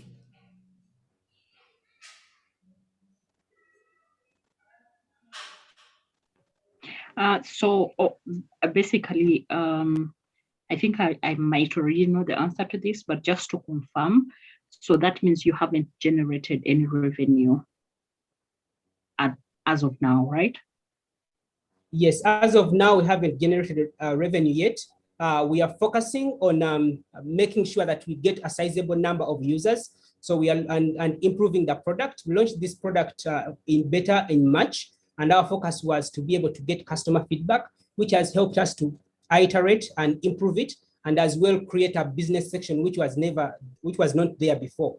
We got feedback from customers, from users, from businesses, and we have built 2 sections, a user application and a business application, allowing businesses to get better services. So we hope that the product is now ready and better, but our focus might not be on finances for the next 6 months. We want to first focus on getting as many users as possible so that the API is solid and it has more addresses that these businesses can now want to connect to. There, eventually, businesses will be welcome to use the API and access the product. Okay, so could you, I don't know if the slide is on, could you share again the team, just that slide deck of the team so that we can see? Since we have time, I think a bit. Currently, we are a team of 6. Yes, we are a team of 6. Hope my slide is on. We are a team of 6. Martha Karunji is our team leader. I work under product development. Primrose is our quality assurance and monitoring and evaluation analyst. Darlington is a software engineer. Brenda is also a software engineer. And Fahad handles our user experience and user interfaces to make the app as user-friendly and interactive as possible. That is our current team, but we hope that we are going to scale our team. As I've told you, we have a local guide program that we have integrated in our app to allow youth across the country in their rural areas be able to create addresses for those people who don't have smartphones so that everyone can be inclusive in our platform. So our local guide team will be as big as we can handle. Okay, thank you. That is time. Maybe George will ask his question when we have. George will ask his question when we have the 1 question per round for every team. So next up we have Global Auto Systems Limited. Right. Are you ready? All right. Just a reminder that our national host is Geuka Africa. They do online training. Also part of our judging panel, we have Kevin from Amarin Financials. Amarin Financials does accounting services, remote accounting services for entrepreneurs and have an app for that. Okay. William, are you ready? Yes, please. So thank you so much. I'm Dr. William Waswa, CEO of Global Auto Systems Limited, Uganda, and I'm the OnSIMS project lead. So cancer is one of the leading causes of morbidity and mortality. Approximately 70% of the deaths from cancer occur in low and middle income countries. And Uganda is ranked among the top 7 countries with the highest incidences of cancer, with cervical cancer being the leading cause of death in Uganda. And this is due to misdiagnosis, late-stage diagnosis, and lack of patient follow-up, which are the leading causes of death among cancer patients. So Uganda has Uganda Cancer Institute, where all the experts and complex cancer cases are sent, and other several screening units in other districts. However, the country has only 20 oncologists with an annual load of more than 60,000 new cases. So there's lack of real-time collaboration and information exchange, among Uganda Cancer Institute, the few experts, and these other screening units. Also, the manual analysis of these pap smears and the manual microscope is time-consuming, error-prone, and subjective. So the available low-cost microscopes do not digitize the pap smears. The expensive ones have not been fully used in low and middle-income countries. Telemedicine and case discussion have also not been fully incorporated into the cancer screening workflow in Africa due to the unstructured and paper-based record management system in the hospital. Finally, inventory management and automated protocol management for patients is also not well automated in the cancer screening process in Uganda, including the tumor boards discussion and discussions. So what is our platform or what's our solution? So we have developed OnSIMS, which is an integrated AI-powered digital oncology platform for cancer management. It consists of an automated low-cost digital microscope slide scanner, an automated pap smear analysis tool, cancer risk evaluation, and an integrated oncology information management platform with the patient's information management part, oncology and telemedicine support. And also has the front part, which is a public cancer information hub, related cancer infographics and appointments scheduling. This is our platform. It has a low-cost digital microscope slide scanner and an integrated oncology information management platform, the support for telemedicine support, imaging, human resource, and inventory management. So the microscope has 80% of the parts 3D printed. It has an automated stage, and it costs 2,000 USD compared to the common mount-head Olympus, which costs over 10,000 USD. So the telemedicine support provides both manual and automated image analysis, and this can be used by people who are in different locations. And it also helps the cytopathologist to view the history of a patient's images. So also key is our case discussion tool in the platform that enables different cytopathologists all over the globe to discuss a cancer case within the platform. So lastly, it has an automated cancer staging platform which provides clinical decision support and automated protocol assignment given on the staging of the cancer patient. Currently, this is done manual and it requires an experienced person to do this. So we have involved this with end users as part of the design process using the user-centered design approach, and we are soon publishing a paper called the UI, the Cancer Framing Framework in Uganda. So where's our market? So Uganda has over 30,000 new cases and 21 deaths of cancer cases in 2019. So this shows that the cancer is a high burden, and this is being managed or handled by the Ministry of Health through regional referral hospitals, national and general hospitals. The private hospitals also offering cancer screening services, and other organizations like Maristops, Reproductive Health. So these are all potential clients for this innovation. Also, our microscope can be used in laboratories, in training institutions, and schools that can actually be used to use the microscope. And how is our business model, our revenue model? So OnSIMS has a 15-pack, so it is a modular platform with HR, communication, resource management, patient information, data, disease management, packs, and remote access. So we are selling these in a modular basis. For example, each module is 800 USD and the full platform is 12,000 USD. So, and it can be bought either at a lifetime license or in a subscription model. Also, the platform has only the microscope, which costs 2,000 USD, and the 3D printed microscope and automated image analysis platform that costs at 3,000 USD. So, what's required to have this platform? Ideally, the OnSIMS, the digital platform, we have a server which is bought at around 10,000 USD, and we are hosting our clients a software based on software as a service. So with one server, we can have more clients connect under the same server. Hence, we can actually be able to make a profit of around 2,000 USD on each client.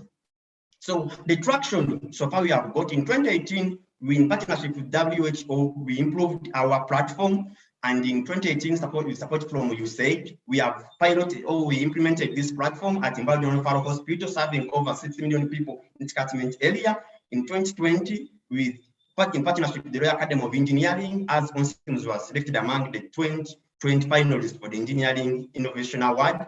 We are extending to Uganda Cancer Institute, serving an average of about 200 patients daily and 4,000 new cases per year. And also in partnership with Gas Foundation, during this COVID, we are extending it to Busen Medical Center, which is also a cancer screening service.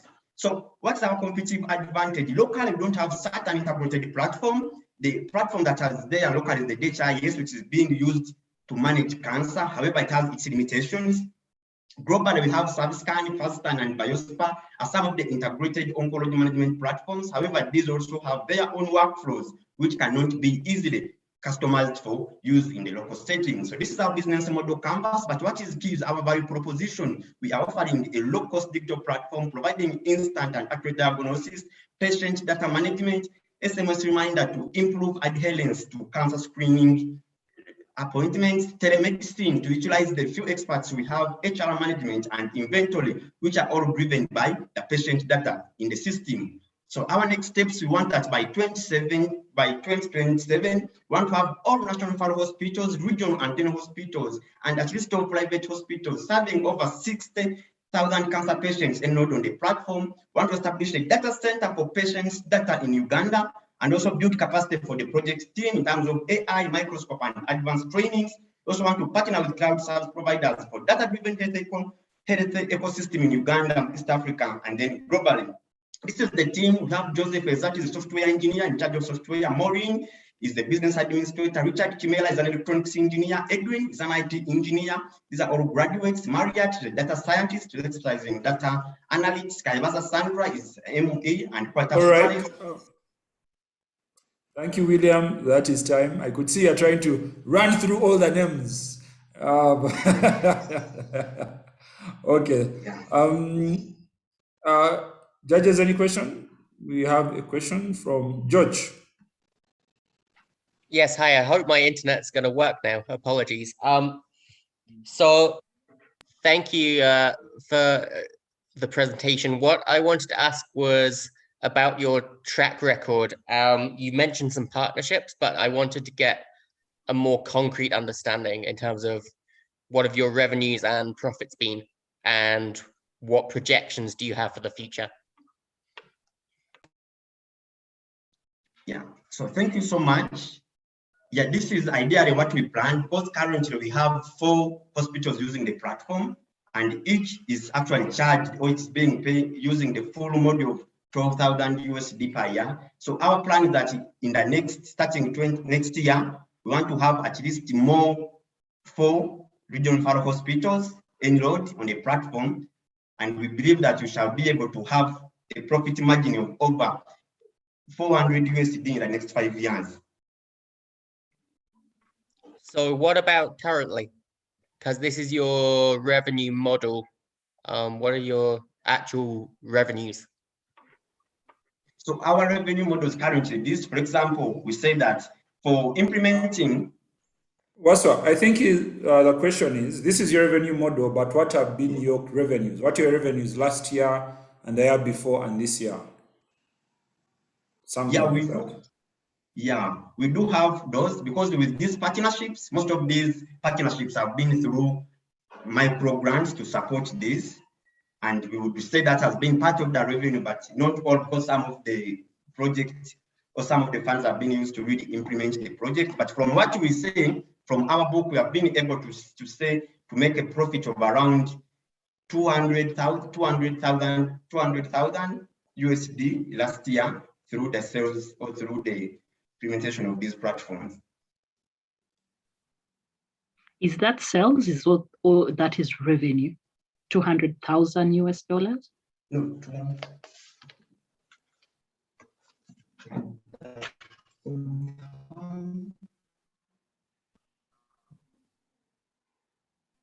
I had, as you're trying to get the answer to that, I had a question in relation to the hardware, and I think I did not get a proper sense of who owns the hardware. Are you reselling? Did you develop the platform? I know that, but the hardware, could you clarify?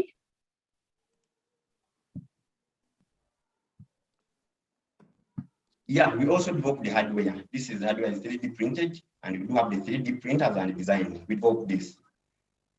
Okay, so is it patented or not? We are trying to see that we patent it. We have started the process for how we can patent it as a company.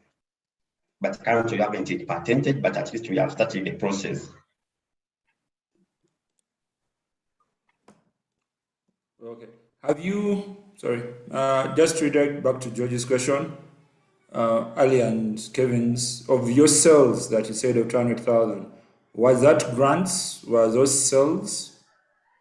And what percentage of that was actual Yeah, profit? because, yeah, so actual profit, because I'm trying to see here, I think I didn't calculate, I hadn't done analysis of that, but maybe in a few minutes, I should be able to do that.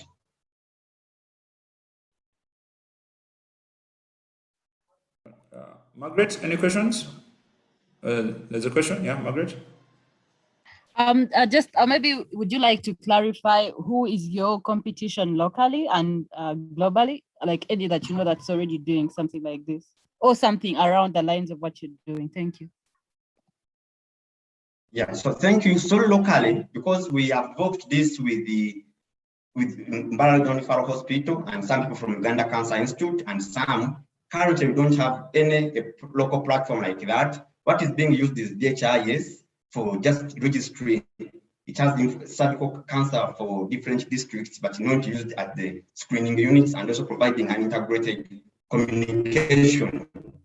So globally, we have platforms like Biospa, talked about Biospa, FastScan. These are some of the devices. They have microscopes that communicate with the softwares, but actually in Uganda, we don't have any of these platforms. And they were telling me one of the challenges that they're expensive, and also customizing them, because they've been developed for a given clinical workflow. So customizing them is also very expensive. Right. Maybe just a follow-up question.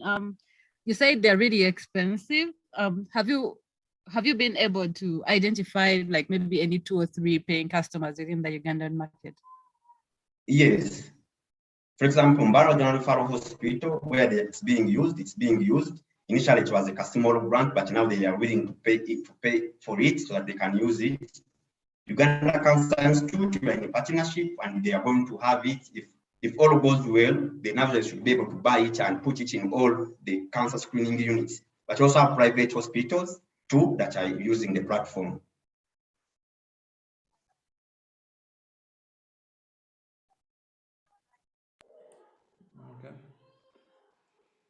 Okay, I guess related to that is in terms of, so you said in the future, and I think in 2027, you had certain targets.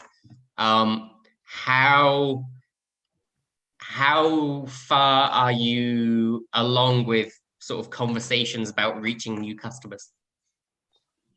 Yeah, so we have a marketing plan, and ideally, one of the things that has been delaying us was to first make our ICT core infrastructure solid enough so that we can do massive advertisements and running adverts for this project. However, when we strengthen our ICT core base, we have a marketing department that has already started moving around, talking about the innovation, and we are sure we have a wish list of, I would say, actually around 8 hospitals that are willing to take on the platform. And some of them use the platform when they hear that it has been used this side. So we also wish that when maybe Uganda Cancer Institute of Mbarara Faro Hospital comes out and starts giving testimonials, we shall be able to actually get more users or more clients. And also you have a partner in Kenya. Actually, you have a partner in Kenya. There's the pathology network. I presented, and I have colleagues in Kenya who are saying this be something that would also be very useful. Okay. In Kenya. All right, thank you, William. Your time is up. Sorry, a comment in chat. Thank you very much, William. So up next, we are going to have from Nyom Planet. This is the last presentation today. Actually, of the 70 plus countries that have held the national finals, Uganda has so far been the 3rd most viewed, behind Paraguay and Peru. But please, let's keep doing it online. We can become the most viewed so far. So take it away, Nyom Planet. Great. Thank you, Abid. Hi, everyone. My name is Alan Brian Sembadre. I'm the chief planner at Nyom Planet, which is a wedding planning business. When people think about smart cities, they usually think about infrastructure, they think about better jobs, they usually think about technology. But I have had very few people talk about businesses and organizing them in a manner that makes them more effective. And at New Planet, that's what we have done exactly. And we have started with the wedding planning industry. So if you look at couples, for example, we all like smiling couples. We like a good wedding, for example. But how many of us know what goes in there? If you think about service providers, for example, for them, they take it a notch higher. They dip their skin in there and they provide the food, the cake, the cars. But here is the problem. These vendors who provide these services, especially in most parts of Africa, in Uganda, for example, most of them are unreliable. Many are very informal. Others are unknown. We don't know where to find them. And those who are known are quite expensive. And this is where Nyom Planet comes in.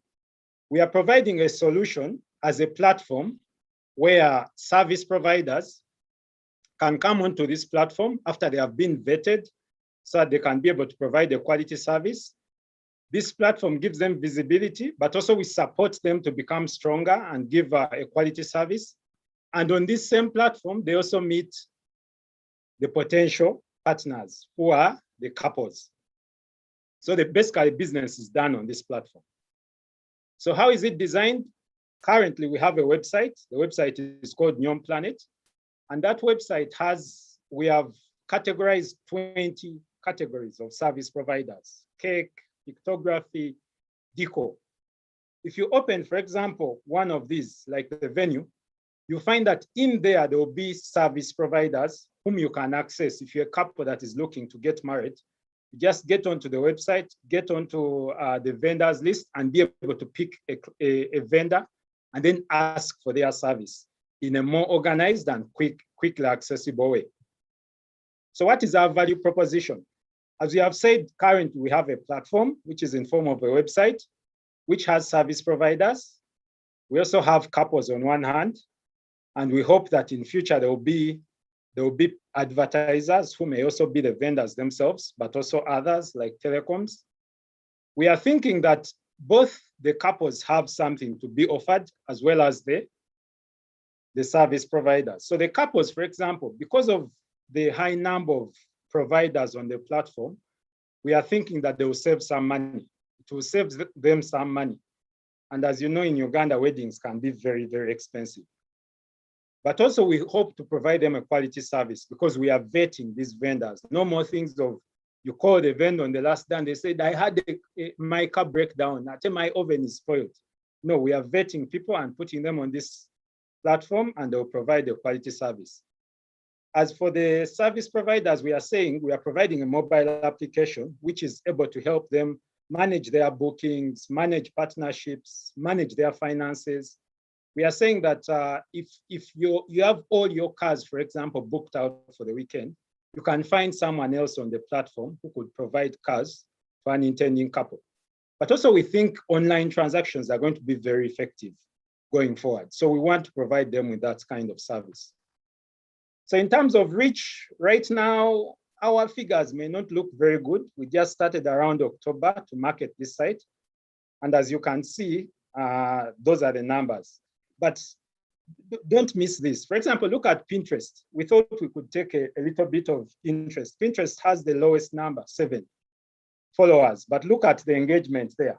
We have 11,000 impressions, 11,780 impressions between October and now. We have an engaged audience of 294 people, even though we have 7 followers. So people are actually following what we are putting out there, and they seem to be interested in what we are doing. In terms of revenue generation, currently, because we are starting, we are doing wedding planning itself and charging couples for wedding planning. We are doing commissions from vendors if we give vendors couples to provide a service, we ask for a little commission. In the meantime, we think of going into adverts if more people, as the platform gains more traction, we think advertisers will come on. Of course, we shall continue with a bit of commissions, but our long-term strategy is really around data analytics and being able to create a whole base of people where we can invite Innovent and Innovation Village to provide business development services in a more organized way. And there are vendors who are, of course, appreciating some of the work we are doing. Our next steps, we have completed this phase. We have created the website. We are getting the word out. We are still testing the business model. Our next phase is around intensive marketing. We are doing that right now. We are developing the application and we are trying to raise revenue. In future, I want to develop the technology further. We want to raise more capital, expand to other East African countries. But we believe that in the future, such a word exists, we shall create an international presence and we shall be able to move to other markets. So that's our team. I am the chief planner of, I have a master's in innovation management and entrepreneurship. We have an operations planner in Godfrey Komardigum with a business computing degree. We have someone supporting us in software engineering, managing the platform. And we have people we hire whenever we have events to help us manage the events, but also the analytics. So what are we saying? We believe that weddings can be made easy. In fact, what we are aiming at is to be able to make sure that if you want to do your wedding in Jamaica, there are planners out there. In the future, we think that if people join this platform, you can go out there and do your wedding cheaply, but also know the cost before you even travel. So we believe that we can be able to tell these stories and we can fill the world with love. Thank you very much. All right, thank you very much, Alan. Okay, so we have questions already. Let's start with let's start with George. Thanks, Arid. And thank you, Alan. That was a good presentation. I think my key question is around continued engagement. So the reason why quite a few of these kind of platforms fail in the end is because they get an initial engagement and then the interest drops off. So your engagement reduces and reduces over time. What are your plans to make sure that that doesn't happen? Sustainability. Okay, thank you. Can I take Amarin, Kevin's question as well? My question is around there's some background noise somewhere, sorry, it's distracting me. So anyways, my question is around you mentioned business development and future. This is about creating an ecosystem where then business development can interact with particular businesses. And so for me, it is wedding plannings, and that planet seems to be fully thought through. Have you actually ideated on another planet? Because I'm believing that you are basically intimating that these are several planets. So wedding planet is one of them. What would be the next planet that you can create a level of interaction where business development can actually interact with the SMEs? Okay, thank you so much. I'll start with George's question. George, we are creating a team that is a team of creatives. In fact, we have a culture at our organization already. We have, we work, the staff work for 4 days, and then they have 1 day to go away and just think about what kind of content can be created, how can the site be improved, but also to just think on their own and come up with ideas. So in other words, we are developing a team that is basically around creating content, but also we have a business analyst who helps us understand what are people engaging with more.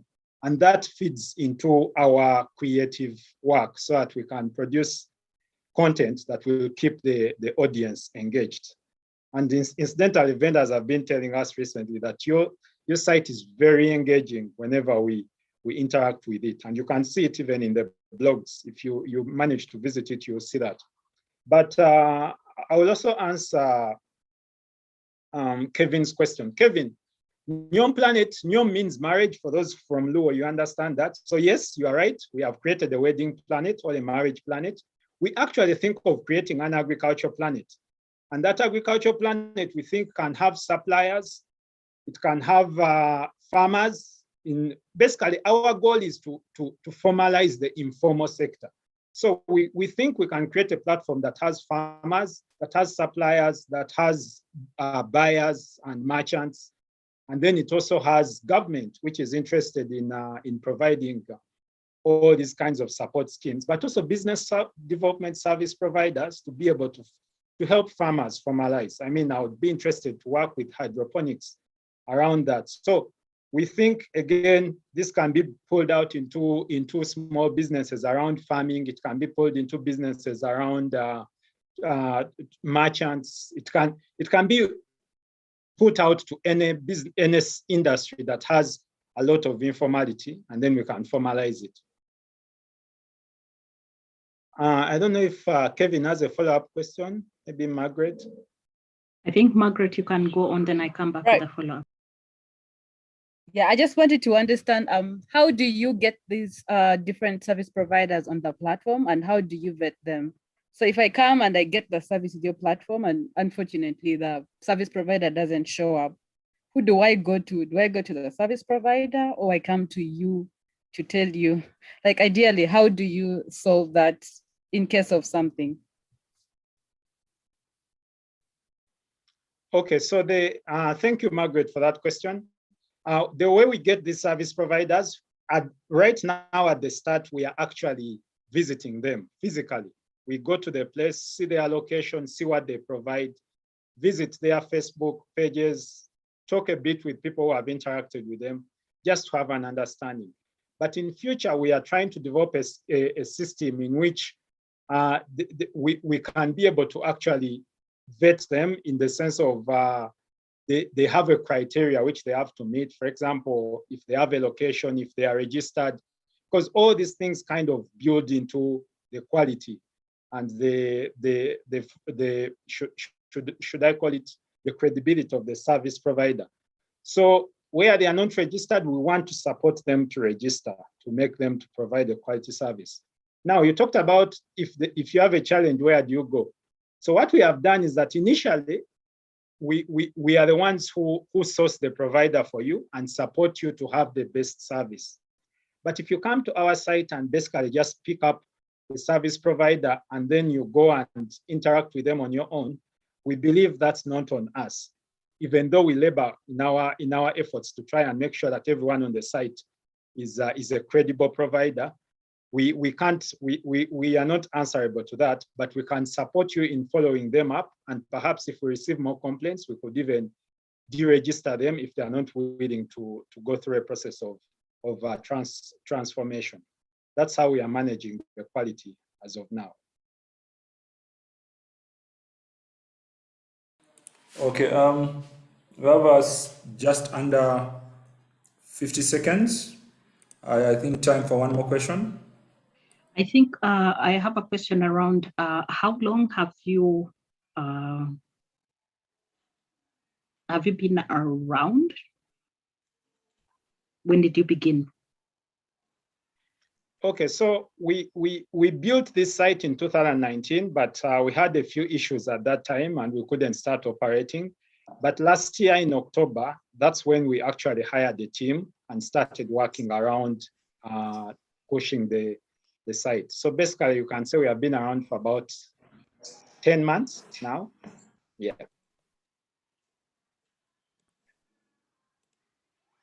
Okay.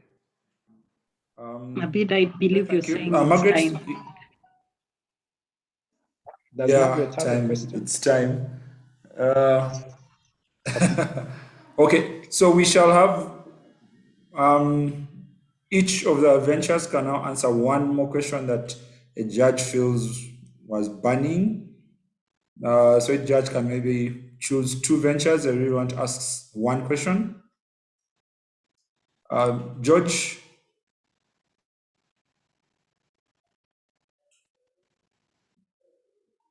Yes, so obviously my first question is to ADAS. So you said your target market was essentially every household in Africa without an address, but your business model is based on giving your first address out to every household for free. So based on that, I wondered if maybe you could revise to me actually what your target market is and what the value of that market is. In response to that question directly, the target market would be the service providers, like banks, delivery companies, humanitarian organizations, government, which are going to deliver services to people. Those are the people that we hope to generate more revenue from. We want the users, the household owners, to be able to get the service, get the address, and then most of the paying would be coming from the service providers. These are delivery companies. This is like government, humanitarian organizations, banks that need to verify information, immigration services. Whoever is going to use our API to authenticate data is one of the primary target market. But as well, users, we hope, will need more than one address. For example, I might have a home address and I need a business address. We want to charge $3 for the business address. So we also target individuals who are going to own more than one address. We have a professional package that allows you to create an address for your workplace, maybe another address for another location. If you have, let's say, a plot of land, and we hope that these will also be like professional owners. There are some small scale business owners, like property masters, who sell land. And sometimes when they're selling land, they need to assign permanent addresses. These will not be classified as home households. These are business entities, and they will be paying for the service, but they will be under still individualized users, not as heavy API users. Thank you. Thank you. Margaret, do you have a question for any other venture?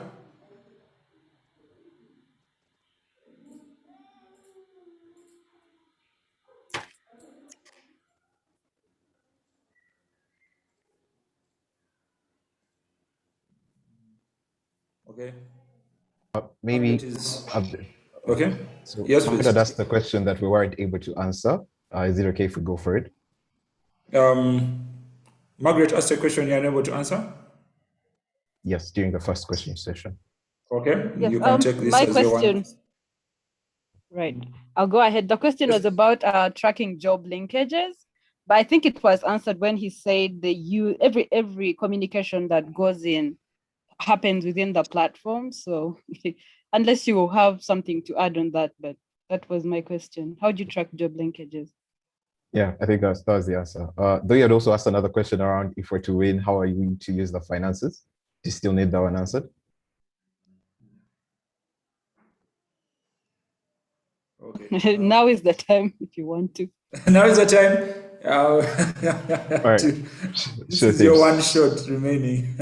Awesome. So yeah, so like we listed out within the next steps, right? We already sent out the MVP. So really what's the focus right now is to grow the user base on the platform and also continuously iterate. So most costs are going to go into the continuous development through development of the platform. Other costs are going to go through events and webinars that we're going to be hosting to educate like the masses and interact with the community.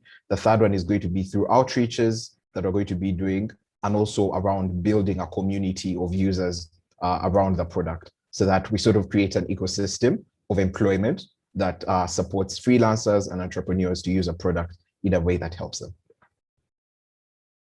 All right, thank you. Does anybody have a question for Quera? Quera Safaris?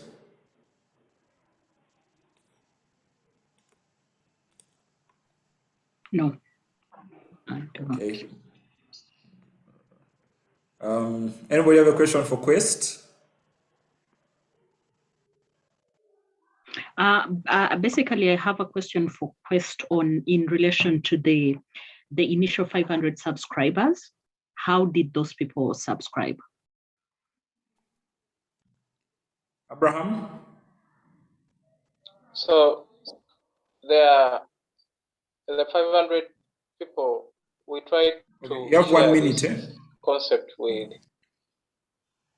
Yeah, so basically we share this concept through a Google form that we sent out to random students, and the 500 is based on their responses.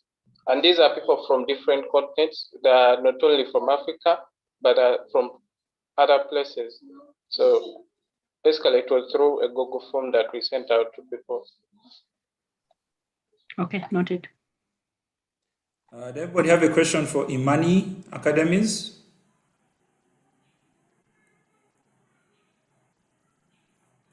Yes, for me, maybe just to clarify again on what exactly they offer as a product. I was confused between the tablets and the classrooms. Like, how do they set up the classroom settings? Thank you. Ivan? Oh, thank you very much. Yeah, thank you very much, Margaret. So Imani Academies is a low-cost school. It's an actual physical school. We go into communities, acquire land, and build low-cost buildings and set up schools. So because of the pandemic, we have gone online. So I kind of brought up the tab thing in the slide of next steps to show that we are resilient and we are adaptive. Everyone knows that currently in Uganda, schools have been closed for almost 18 months or have suffered greatly during this pandemic. But as a business, we've kept being adaptive and we're resilient. But if it was not for the pandemic, we would be building more locations in more communities. So primarily, we are a physical school, just to be clear. Thank you very much. I hope I've answered your question. Thank you, Ivan. George has a question for Otto. Yes, thanks, Abid. Otto, my question is actually around your cash flow. So as your model is essentially based on sort of a subscription based, but your equipment, the upfront costs must be quite high, right? So I just wanted to get an understanding of how you're going to overcome that challenge around cash flow going forward. Yeah, thank you so much, George. Maybe also just to make have 1 minute, eh? Yes. Yeah, also just to make it very clear for the first question you asked, so let me also answer it. I think it was 20,000, not 200,000. It was an oversight. Yeah. So like what you said, that ideally most of the money has been required for these initial stages because of the requirements to set up the ICT infrastructure, which we have ideally set up. So now most of the hospitals, new clients, are just connecting based on the software as a service. So ideally, the cost becomes cheaper.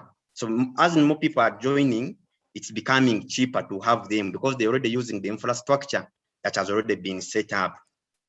So I think this is what the concept we are using, that the initial investment was high, but since we have it set up and always rolling, that's why we had more sales, but few revenues. Now we expect that as we get more sales, the revenue is going to be high because the ICT infrastructure and the setup, the configuring the platform to work based on the workflow has already been set up. Okay, William, your time is up. Apologies. That was my internet was a struggle at the start, so thank you for clarifying that. I actually have a follow-up question. I don't know if I can ask that. Okay, you can ask. Yeah, so, and the question has completely gone. So I think, sorry. So we can. Okay. All right. Anybody have a question for hydroponic? Oh, yes, I do have questions. So I understand you're using IoT devices So I wanted to just learn how do you power them? Because I know a bunch of different devices working together. And secondly, how do you deal with electricity shortages or outages? So if not, how often do you collect data? Because that can help me understand how often you have to power them or how you deal with electricity outages. Oh, sure. Can you hear me? I had removed my microphone. Okay. Yes. You have 1 minute. All right. Thank you for the question. So what happens is we are able to use batteries if there is the setup is made in a way that it will quickly go to the backup battery system if power goes off. And these are around 5 volts, which is easily affordable. We have designed a 3D casing for every IoT that we put into different farms. And what happens is this casing has a provision for the dry cells that we use. And these act just for the backup system. And the data that we have is real time. For example, if you are in UK and you are here in Uganda, you can as well get information in real time from UK, and the guy in UK can get real time information from someone in Uganda. So the data is continuously rolling, and this is very important in helping us identify easily, for example, if there is a problem with the pump or one of the parameters. The other question was about what? Your time. When your time is up. Maybe. Okay. All right. Then finally, anybody have a question for Nyom Planet? Yes, I actually do have a question in relation to the fact that they are part of the competition of their vendors. So right now they also provide wedding planning. So how are you navigating that? And what is currently that contribution in terms of revenue generation? Is it contributing anything or nothing at all? Okay, thank you. Thank you, Kevin. The interesting bit about the wedding industry right now is that in many ways it's very fragmented. So in as much as I'm building the business, we are also actually building the industry. So you find that there's no single provider who can provide all these services at the same time. They will always source from here and there. So you can say I'm competing, but in the sense I'm not, because a person will provide only photography, another will provide decor. So basically me, I'm combining everything. So in that sense, I'm actually not competing. But in terms of your second question around what contribution it's bringing, for us, it's really entry level. We are saying we are looking as low as 5%. So basically, the way we treat our couples is that the money we save them is what we charge our percentage on. So we are not looking into going into wedding planning in the future. We just want to have some money to keep us going. But what we're really looking at is digital analytics. We are looking at data analytics. We are looking at business development support. That's where we see the future. I don't know if I've answered the question. Yes, thank you. Okay, we're now going to go into the judging. Judges, I'm going to add you to a breakout room where you can start. All right. Judges, you should. Okay, let me first leave you this wonderful video again from.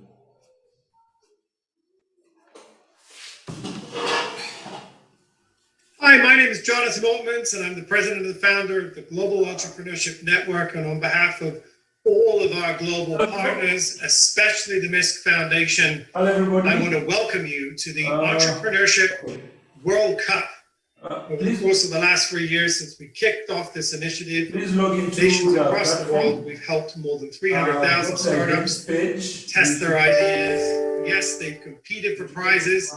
Competed for the opportunity to get support, but in the end, all of them have got access to training, to perks, and to the networks of their peers that would hope to succeed if they didn't this time around. But this time around, yes, they're competing for $1 million in prizes, and many millions of dollars in perks and other kinds of benefits, not to mention the training and the mentorship and the ongoing support. Yes, you can discuss. A big It's okay. part of the EWC community.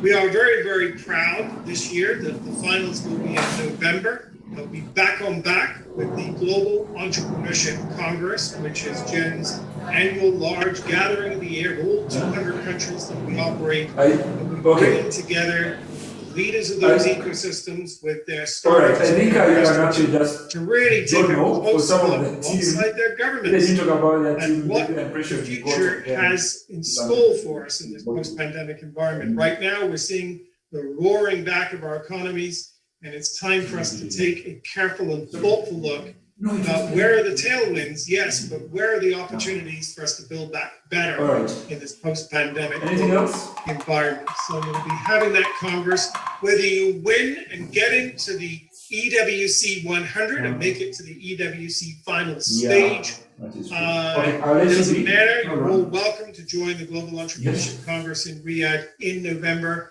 If indeed you're ready to get back to live face-to-face community building, relationship building, we would love to have you. More information can be made available at gec.co. But today we're focused on the Entrepreneurship World Cup. Welcome. We look forward to meeting all of the startups participating and look forward to seeing some of them indeed at the global gathering that will take place in November. So good luck and thank you.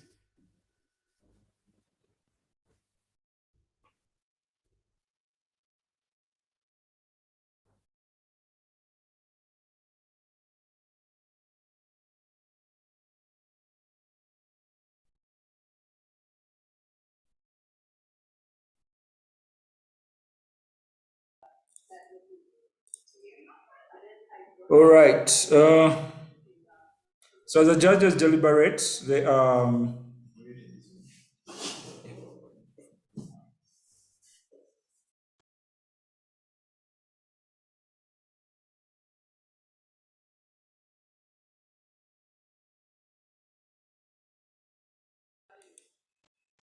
okay. So as the judges deliberate, I want to say that Uganda's EWC finals have been actually the second most viewed on the platform so far, which is quite interesting.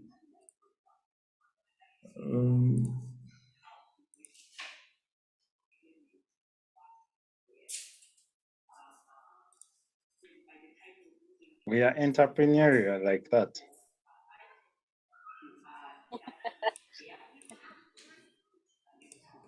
Share screen. As you can see, Uganda is at 2,300 views, and the only other country with more views is Peru. So you guys you have actually been on fire. I think a lot of people have been joining from the rest of the world, and your views have been actually quite good.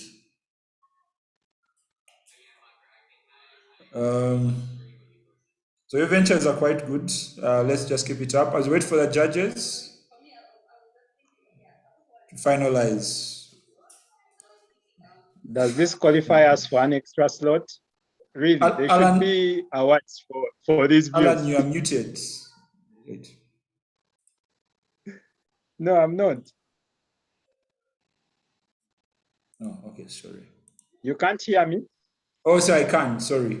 The voting is going to take about 20 minutes, and then we shall have the results. I was saying, can they give us another slot for all these bars to the platform? Actually, 2 more slots. If only. I wish we could actually get more slots. But we're still live. The online voting is still happening for Uganda.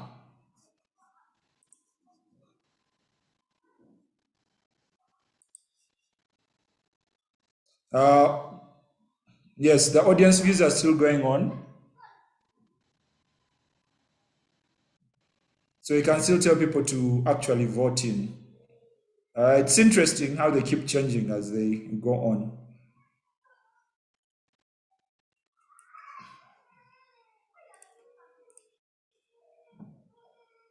Okay. Well, people, you are live internationally.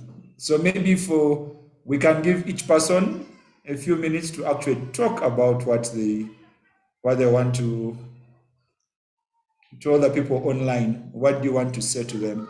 We can start with let's follow the same order as before. We can start from the bottom this time. Alan, you want to go? Thank you, Abid. Thank you for everyone viewing us from wherever you are in the world. We are thankful that you tuned in to see these budding entrepreneurs. I just want to say that we are thankful for this platform. The Entrepreneurship World Cup gives us an opportunity to access different resources, but it also gives us an opportunity to have networks and even some cash in case any of us wins. So whoever is participating, I wish you the best, and I hope and pray that your business becomes the best it can be. But keep on supporting me, vote for me. I want to make it possible for everyone in the world to have their wedding anywhere in the world before they even start doing it. So they are able to do their wedding anywhere in the world before they even put their foot in any plane. Thank you very much. Alan Colin has appreciated your energy, and he says you have got his wedding. So I think now what he needs to find is a bride. Colin, are you ready for find a bride? Already. I'm going to call you for sure. Ready got a bride. Okay, Otto, you can go next. 2 minutes. Just talk to everybody worldwide. Just a reminder of our national sponsors: Geuka, online coaching. We have Innovation Village. They provide co-location and incubation space for ventures. We have Innovent Consult, financial literacy game. We do financial literacy, and also have a financial literacy game. And finally, last but not least, is we shall go with Waswa at the moment. I see he's ready to go. William. Yeah, sure. Thank you so much. I really want to say thank you for everyone voting. Thank you for everyone watching. And thank you to the Enterprise Cup. This is really very interesting. Global Auto Systems is so happy to be part of this. And I really call upon all of you to go on and vote and let us really embrace technologies, emerging technologies to improve cancer diagnosis in Africa. That's one of the things that is driving Global Auto Systems. We are an IoT and AI-based, SaaS-based company. And our idea, our aim is to revolutionize cancer management using emerging technologies. This is a very good opportunity for us to network. I've seen so many people doing very interesting things, especially wedding, farming. So the networking opportunity provided to us is really very, very good. And I'm really so happy to be part of this platform. Thank you so much. Thank you, William. There is a number of offers available to all of the finalists and some of the people worldwide, some of the people in Uganda. Enterprise Uganda, who is our other sponsor, is giving a free training on business processes. And also our judges, challenges worldwide, are giving a free training on how to do pitching. So for example, if you're given 7 minutes in a pitch competition, how do you actually make sure you communicate the right information to people? Next up, we shall have Africa Digital Address System. We have 2 minutes. Just talk to everybody worldwide and tell us what you're thinking. Thank you so much for the opportunity. Thank you so much, the organizers of this event, and for everyone that is watching around the world. I want to tell you that we are standing at the verge of a new future. We are the biggest young generation in Africa, and I believe we are going to build a new Africa.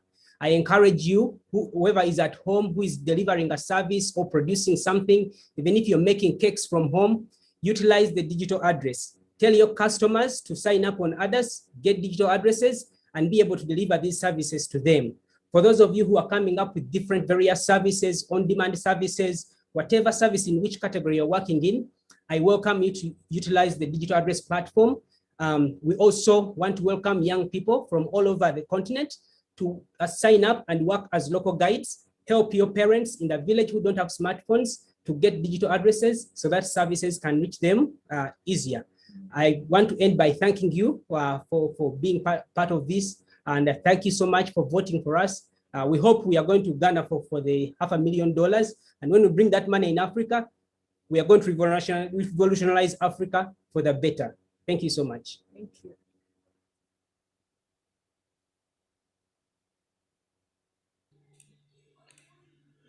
Thank you very much for that. You also don't want to ask for a wedding planner? I'll show you. No, I've been married for the last 7 years, so I don't need a wedding planner. But I work with so many young people who are married, and I think I'm going now to direct them to the best guys in town who can help them deliver the best day for their lives. Sawa sawa. Up Thank you, next thank is you, thank you. Amon. Amon, Thank you once muted. again. Thank you once again. I would like to thank the organizers, the jury, fellow participants for this opportunity to showcase our innovations worldwide. It gives us a platform. Africa has potential, but it lacks the platform where the innovators can easily expose the talents they have and the innovations they are making. So we thank you for this opportunity that we are able to showcase our innovations. I think the judges will have a tough time because, I mean, all the startups are brilliant. And to those who are voting for us, we thank you. Continue voting for us. We really need this. Hydroponic farms came into existence as a result of our own experience, having lived in communities that had food shortages. And we believe we can easily sort the mess in urban areas where there is insufficiency in terms of food. Thank you once again. Bye-bye. All right, thank you, Amon. That was surprisingly short, given that your responses earlier, I thought you are going to take more time. Okay, hydroponic is actually quite interesting. Hydroponic farms are quite interesting for people because as people become more industrialized and more urbanized, there are different ways of having efficient use of farm space. Colin says he loves the IoT involved because this helps with our backbone in agriculture. So it means that somebody like Colin who stays in a small apartment in, I don't know where, will be able to actually have some of your products.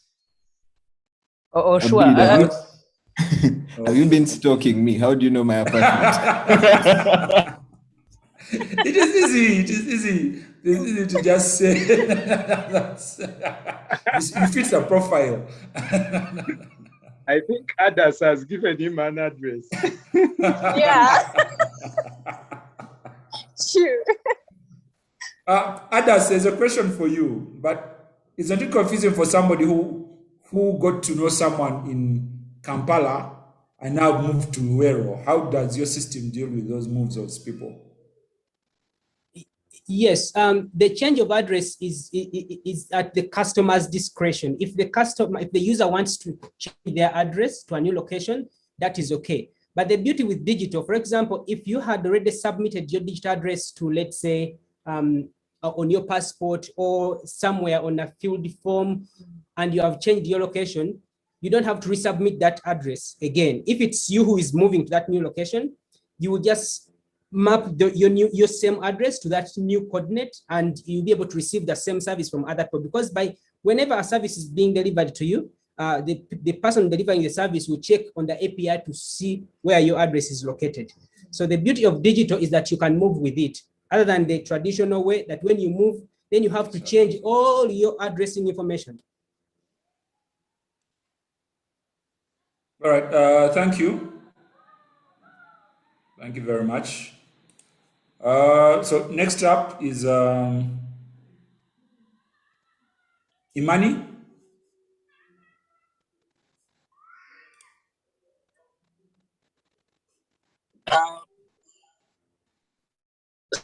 Forgive me, sir. I kind of had dropped off. What's the rationale? Like I just give it. Currently, the judging is ongoing, so we are giving every venture an opportunity to talk. About 2 minutes just to talk about everything. I mentioned earlier that the Uganda live stream has been the second most viewed out of 70 countries that have held national finals. So there are over 2,000 people online right now, so you can just talk about your venture and have an ask and see what you can reach out. Drive traffic to yourself. Oh, thank you so much. We're as Imani Academies, we are really excited to have been given this opportunity and chosen among the best 8 in Uganda. It's really been tough. The deadlines were really tough, but yeah, we hope for the best, and we probably bring it home. Imani Academies is a local quality education in peri-urban areas around Kampala. I don't call them slums. We offer really quality education. The recent P7 results were very, very good.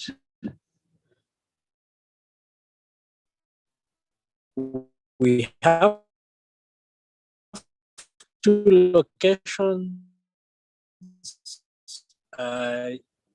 You can come visit us.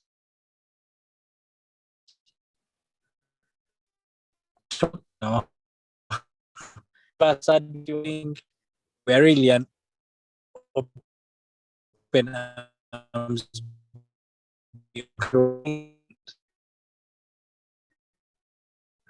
And I also think the enterprise knowledge are really platform.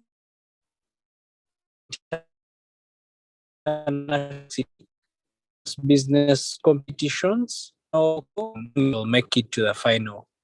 We'll have a very, very good opportunity or a very good shot at networking and expanding their horizons as well as learning.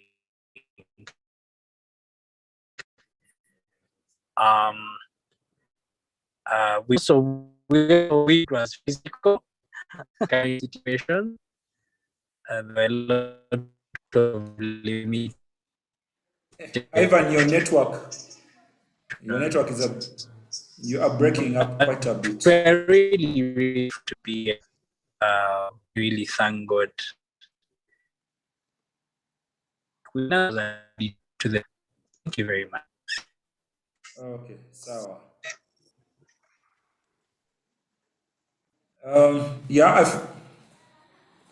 I really found that the Imani model quite interesting, building low costs building low cost schools in low income communities, which is interesting because a lot of people are going online. They are living brick and mortar, yet you are going the other way. And this actually meets the needs of the people instead of going online, because a number of people in the low income communities are unable to actually afford the internet costs. So this is quite interesting. All right. So next we shall have. Yeah. Can I speak to that? Your network is your network is a bit sketchy. Yeah, I'm yes, but I'm trying to find. I found a very good spot. So you climbed a tree.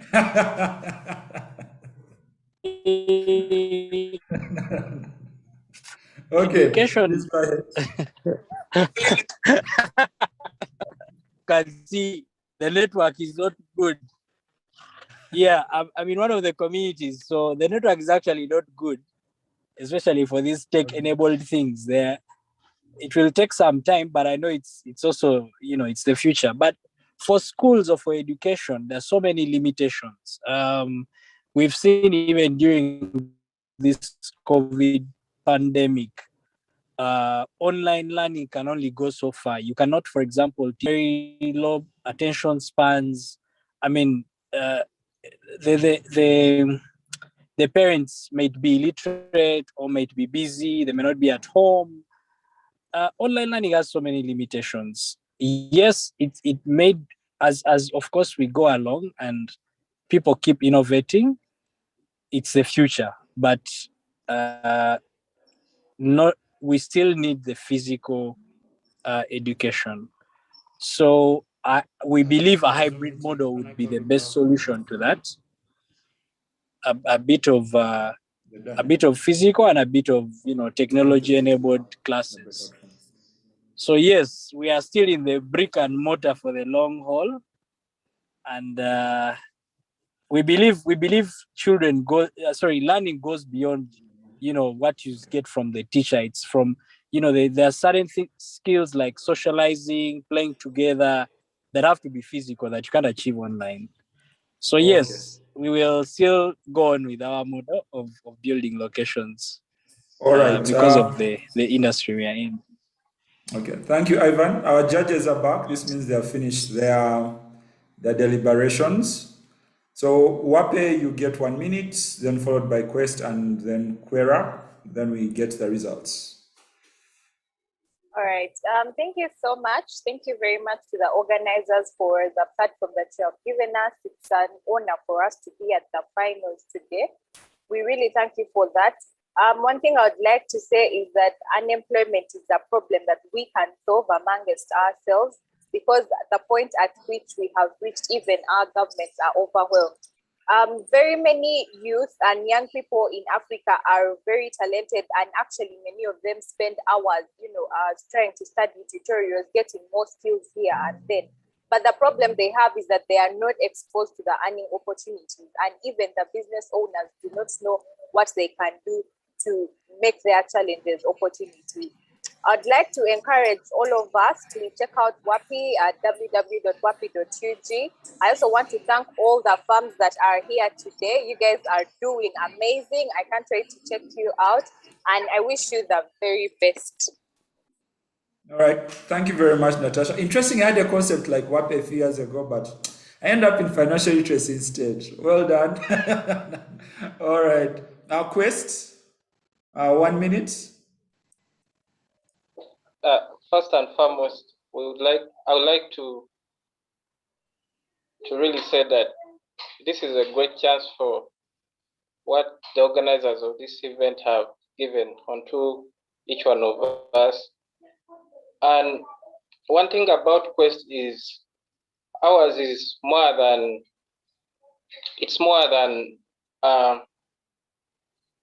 we are trying to change what people think about education.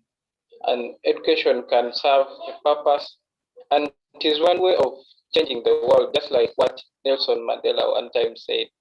And a few years from now, we are going to build the Harvard of Africa. We are going to evolve into a liberal arts college that's almost accessible to each and everyone. And we are doing this by using the opportunities that are represented onto us, mostly the recent advancements in technology. And when we are talking about virtual teaching assistants, it sounds quite weird and something that will happen a few years from now, but it gives us a promise that we could provide that. Thank you. Okay, thank you, Abraham. You really have an interesting venture, but I think pitching is something you're going to work on, and we have a free workshop available for you. Shall be getting in touch so that you can get in touch with this, so that you're able to communicate better, because you have something very interesting. Then finally, Quera, Dennis, Dickens, are you still there? Yeah, definitely. I'm still here. And thank you very much, everyone. for having participated. My fellow colleagues, what I just want to tell you that I'm pretty sure I'm one of the 2 winners today, and we are going out there to bring the $500,000 to better tourism and travel in Uganda and the East Africa in general. You see, everyone here, they are somehow somewhere connected to tourism. At least you're in the value chain, whereby the supply chain, whereby you are at least somehow somewhere everyone connected to tourism.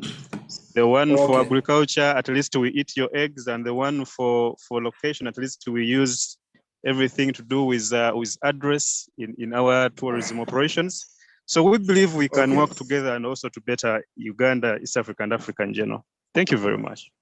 Okay, thank you, Dickens. We have gone way overboard with our time, so just want to show the judges' results. The audience results were a bit weird because there are some powered 0 ratings, and that is a bit strange. So I'm going to share the judges' results, and this is the top 2 here are who are going to go through and are going to present Uganda. Hopefully you bring that $500,000 home. And here we go. As you can see, our top scored Global Auto Systems and Hydroponic Farms. Well done, you are 2 finalists. You will be representing Uganda at the Entrepreneurship World Cup. Hey, they're not Bugalo or anything. You guys are... Oh my God! Look at Amon. Amon is so happy.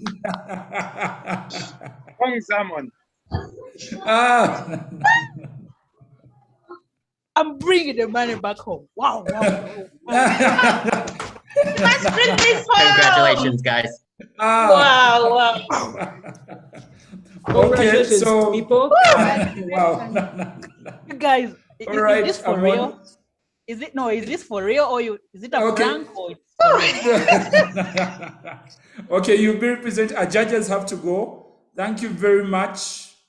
Thank you very much, our judges. Oh my We God. have Kevin from Amarin Financials, very good accounting work. Please get in touch. We have Innovation Village. Margaret, thank you very much. We have George from Challengers Worldwide. Thank you very much. We had Mary Odongo from Enterprise Uganda. She was silent, but she was here. Thank you very much, everybody. Congratulations to Global Auto Systems and Hydroponics. We shall be getting in touch on the next step forward. Thank you very much. All right, bye-bye. Everybody else, you'll be getting also an email. Okay. Bye-bye. Thanks, everyone. Everybody else will be getting an email. Congratulations, guys. Take care. Bye-bye. Okay, bye-bye. Looking forward to seeing your progress. All right. See ya. Thank you. Thank you so much, George. Bye. Thank you. Take care. Bye.